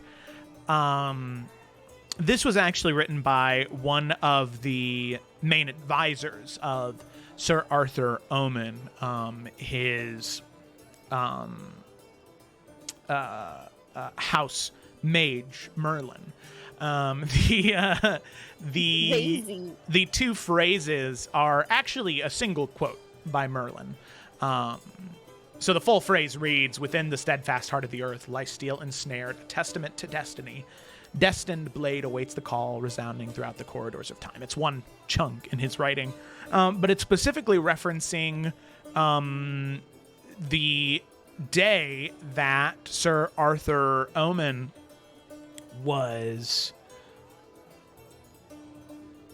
he decided to accept his destiny as being king of Tarkir. It was something he denied time and time and time again, until eventually he needed a weapon because of a threat that was coming to Tarkir, and he needed to be able to wield this blade to save his people, something that he tried to deny so often. But the quote is in reference to Sir Arthur drawing the sword from the stone. And did she know the one that Eurydice said too? Yeah. The one Eurydice said is it's the second part of the quote. Oh. So within the so it's steadfast our heart of the quote- earth, Oh. your I quote see. is unique and from separate. a different text. Yeah, it's something that Arthur said. Okay. Interesting. But everything is tied to Arthur. Yeah. And that. Okay. Well, that's interesting. Because that's a little different than what we thought we concluded to. Assuming all these are supposed to go together in some way. Maybe this trial has to do with something Arthur went through? What was Arthur's big trial? Oh, I mean, he pulled a sword out of stone. Right. But I mean, it can't be just that, right? Wasn't the whole point of the story is that, you know, you can't only nothing like doing the Matrix in his brain to remember all those books he read? Wasn't there like a thing about being of pure form and goodness or something to be able to, if you're worthy enough, I guess, to pull it from the stone? Right. So we all line up and try to pull on it? I feel like there's got to be more than that, right? Yeah, and that's if that's even what this is hinting at. Was there anything else that, I mean, like you said, trial-wise, that anyone knows? A big accomplishment in his life, a weakness that he struggled with, something he had to overcome. I'm literally Felicity's mixing stories about King Arthur and Beowulf in her head. I'm like, I know there's the Knights of the Round Table, but this isn't really referring to that. No, because that happened, him pulling the sword from this, if we're going with actual, he does that prior to establishing the Knights of the Round Table. Okay, so that's like becoming worthy. Iverion legend is too late for me. But, I mean, I also don't, I don't know. It's fun to think about it, but it hurts my brain. I know, I'm really... Yeah, I mean, because, like, also just, like, going back to, like, Nalfian's thing, like, it really seems it, because it's that whole thing where it's just, like, you can't just, like, take the sword out of the stone. Like, that's not the point. Like, you have to be given it from, like, you know, from Yeah. the stone, basically. That does look back, but also So it's, like, it's what- really gearing up to be something like it. But also, All what's I the can point of think the is Merlin, symbols? the TV show. That's not accurate. Joe, are these symbols connected to something else? Besides, like, the earth symbol, I know we don't know the one that of Eurydice's quote, and the chivalry symbol. Do those, either the symbols or the words, pair into something else that, you know, like, we have the text that could help inform it, but also maybe there's another connection, like, if we were able to get all the symbols, we're like, oh, those all make combined, kind of like the Deathly Hallows, you know, you gotta put them together to make it matter, kind of thing. So, is there something like that, or is there nothing, is that kind of not? Nothing you can tell or recall so far. Damn, okay. I don't know. Because I don't know why they would have the symbols feel like they're not just there, you know, like they should be pointing to something. I mean, because what is Earth? It's not, Earth isn't a... Well, earth and stone. Oh. That's what I'm just like, I feel like it all just kind of comes back to it. I don't know. right, and Yeah, it's a again, stone.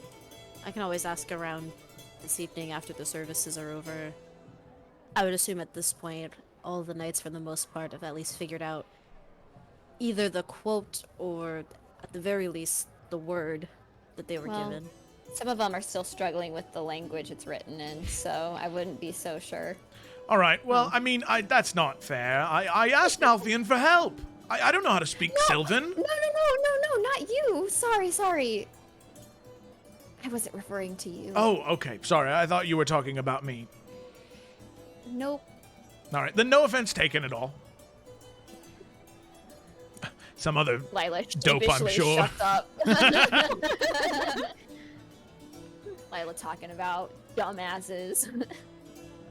She needs to be quiet. I mean, I think a big part of this is gonna come down to, I think what everyone was saying earlier is right. I don't think it's anything to do with combat or physicality. I think it's all about going back to what chivalry and the code that we follow is supposed to be about. It's not... I don't know. I think throwing off our pride is going to be a big key factor in this. I think it's more than surface level, which might be a problem for some people. I don't talk about you, Dickon. I'm not talking about you. I didn't think so until you said that. Well, the thing No, that Lila said... Alright, yeah. I understand. But I don't... Well, yeah, I guess maybe what it is, to expand upon what Twig figured out earlier, is if it's getting back to the root of a lot of what makes a knight, maybe it's testing what you've been studying. The tenets. And I know, like, there's different tenets where you practice knighthood.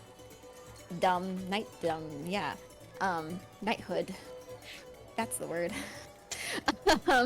So maybe, it's just, reinforcing what you've learned and testing that. Maybe we'll take a quiz on a stone tablet. Maybe. And Alvin just laughs. Can I cast tongues on Nalfian tomorrow morning? I think that maybe help? the best we can do now is just keep it on our minds, and maybe more will come out this evening. I feel like it's only right to attend the service.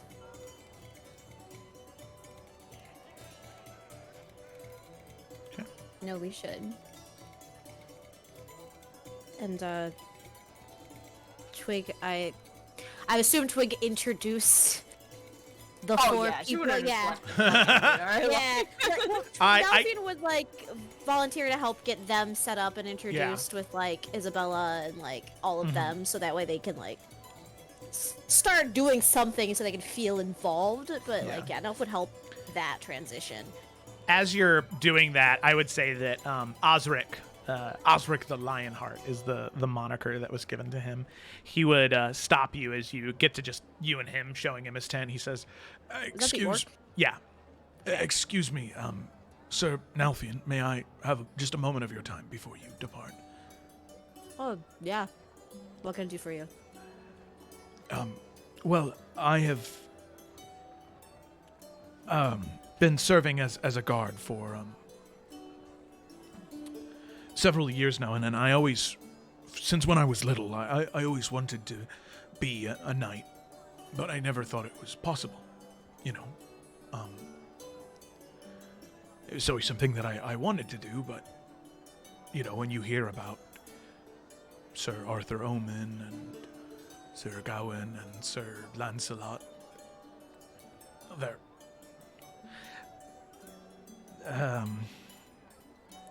they're not like me,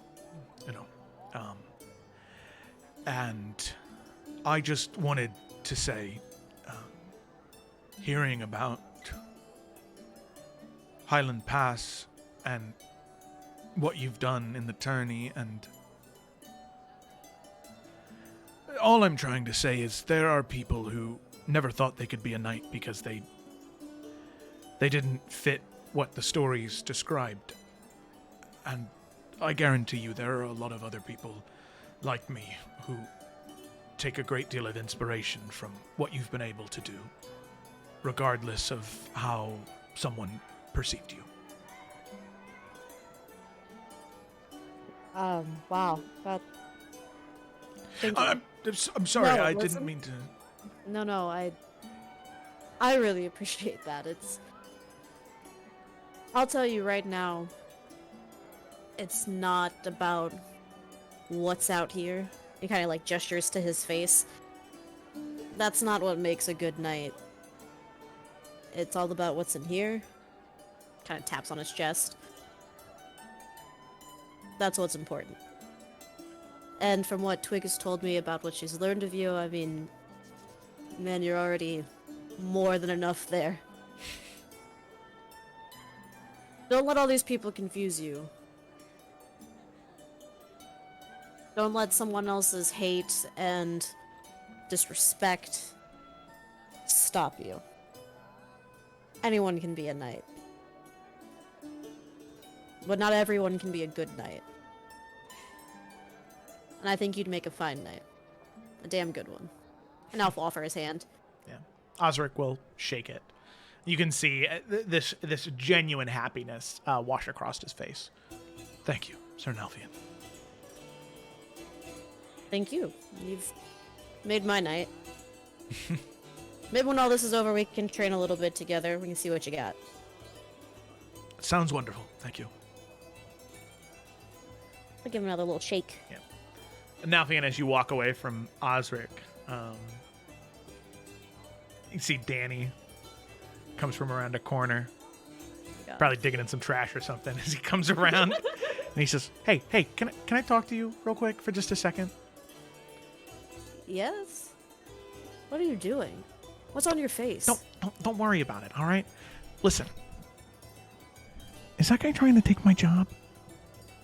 Danny, okay, listen. We're gonna have to Listen, have a real I talk gotta, about- okay, I got a family I gotta support, okay? Danny, your job isn't taken. We're expanding. It's House Forester. We're gonna have an army, and we're gonna have like a legion of knights. No. You see, okay, back when I was in Raven Rock, when I was a kid, all right, when I was younger, see, here's what happened, right? There was a raccoon gang, and they kept talking about expanding, how they were going to, we were going to unite all the raccoons all around Raven Rock, and we were going to have this empire, and it was going to be great. But do you know what happened? They spread too fast, too far. Then the whole raccoon empire crumbled. And then you know who's out of the business? Holy Roman Empire right who now? doesn't What the who fuck? doesn't have a job? Me, right? And then it's up to me and my two cousins, Donnie and Philly, and we're on our own. All right, Danny, listen. I'll make you a deal right now. All right? All right, I'm listening. What do they call it? Like Captain, Knight, Captain, Commander, whatever that is, whatever title I have. You will always be Okay. my right-hand man. Always. I promise. That's a lot of power to give a raccoon, I hope you know. Knighting you and making you a squire was a lot of power to give a raccoon, but if that's what Twig thinks is right, I think it's right. So wait. Let me get this straight. Does that mean one day I'm going to be responsible for training people? When you've earned that, yes. When you've earned that. I am going to break some of these sons of bitches. I'm going to make them hurt. Danny, you haven't gotten to that point yet. Oh. And this extends to Tiberius as well. Yeah, don't worry about him. All right. You're talking to me right now, okay? You can't have two right hands. And nobody says I my can left have- hand, man. That's just weird, all right? So, I'm sure. okay. In time, when Okay. Twig feels it's necessary and right, I'll try to put in as much word as I can on that. But when the time is right, you will be able to step up, and we're going to be looking after a lot of squires who hope to become knights one day. That's just part of it. You don't want to just have one knight. Twig needs as many as she can get, and she wants to have a strong and reliable and real knights. And I know that you can do that. We're No, just not yeah. quite there yet. Okay, all right. Well, you didn't have to say that. But I see what you mean. I appreciate your words, and I look forward to the day. Hopefully very soon, if we can fast-track it maybe a little bit. No, okay, I'll be patient. I'll wait. Keep it in mind, digging though. trash, please. You would strip me of my hobbies? I don't do it because I'm hungry. I do it because I like it, all right? I don't even know what to say to that. Have you never heard of there are mages who've invented devices? They walk around beaches and it detects little pieces of metal and gold, and they dig around in the dirt all day looking for little trinkets on the beach. And I like digging around in trash because sometimes you find treasures, all right? Not in wealth necessarily, but I don't know. Found it. He pulls out from his bag this like half broken bottle. Look at this. This is really cool. Just don't cut yourself on it. I wouldn't cut myself. Oh, ow, shit. Yeah. No, I mean, he's like grabbing Alright. onto his arm. Clean yourself up. We have a funeral service to attend. Oh, shit, that's right. Oh, okay. Yeah. Okay. And put the bottle somewhere else, please. No, I already put it back in the bag. Unrelated note. Are there any clerics nearby that I could... I have a friend who recently cut his arm on a bottle. Oh, come on. Okay. Dragging Delilah. You know how in the movie last night, how the otter was walking? That's how Danny walks now. that's how Danny walks. Okay. Oh my god. The movie being Nimona, for those. Nimona. Yeah, sorry. I couldn't remember the name of the movie. Okay. Oh, we berated. Oh, well, we are. Hi. Oh, thank you so much. I didn't. I was so... Sorry, we were talking to a raccoon. Don't mind us. Who's a squire, you know? Normal D&D Yeah. things. Right. Okay. So, with that, eventually the party reconvenes within the House Forester tent. Some idea of what may be awaiting you tomorrow. 2 events remain on this night. 1, attending the vigils for the 2 knights that fell during the first challenge, or the second challenge. And then, Nalfian having a meeting with the cousin of the current queen of Tarkir. So, with that, before we get to the festivities tomorrow and the events for tonight, that is where we're going to go ahead and end tonight's session. What do you mean? And look at that. That was even 4 hours. That was like a full session. All right. So thanks for watching, everybody. Hope you enjoyed. I know I did. Very excited. We will not be playing next week. Because, right, because of the I have dance camp. dance camp. Yeah, Haley's dance camp. Yeah. But that's For okay. 2 weeks. Who knows? I might... No, it's okay. Maybe next week. I don't know. Maybe, I don't know. I really like the one shot that I ran last Wednesday. Maybe if people are up for it, I'll run one this Saturday. I'll test the pH in the water. If not, I have no problem with just taking the week off. But especially if we're not going to play the week after. I don't know. We'll talk about it. We might be back next Saturday. I think it's like we're going to be off, on, and then off. Oh, okay. Then that's not a big deal. All right. Well, we'll keep you posted. Thanks for watching, everybody. We'll see you Tuesday for sure for Salamander Coast. Wednesday for sure for the return of Iverion. And that's it. All right. Thanks for watching. We'll see you next time. Screen. There it is.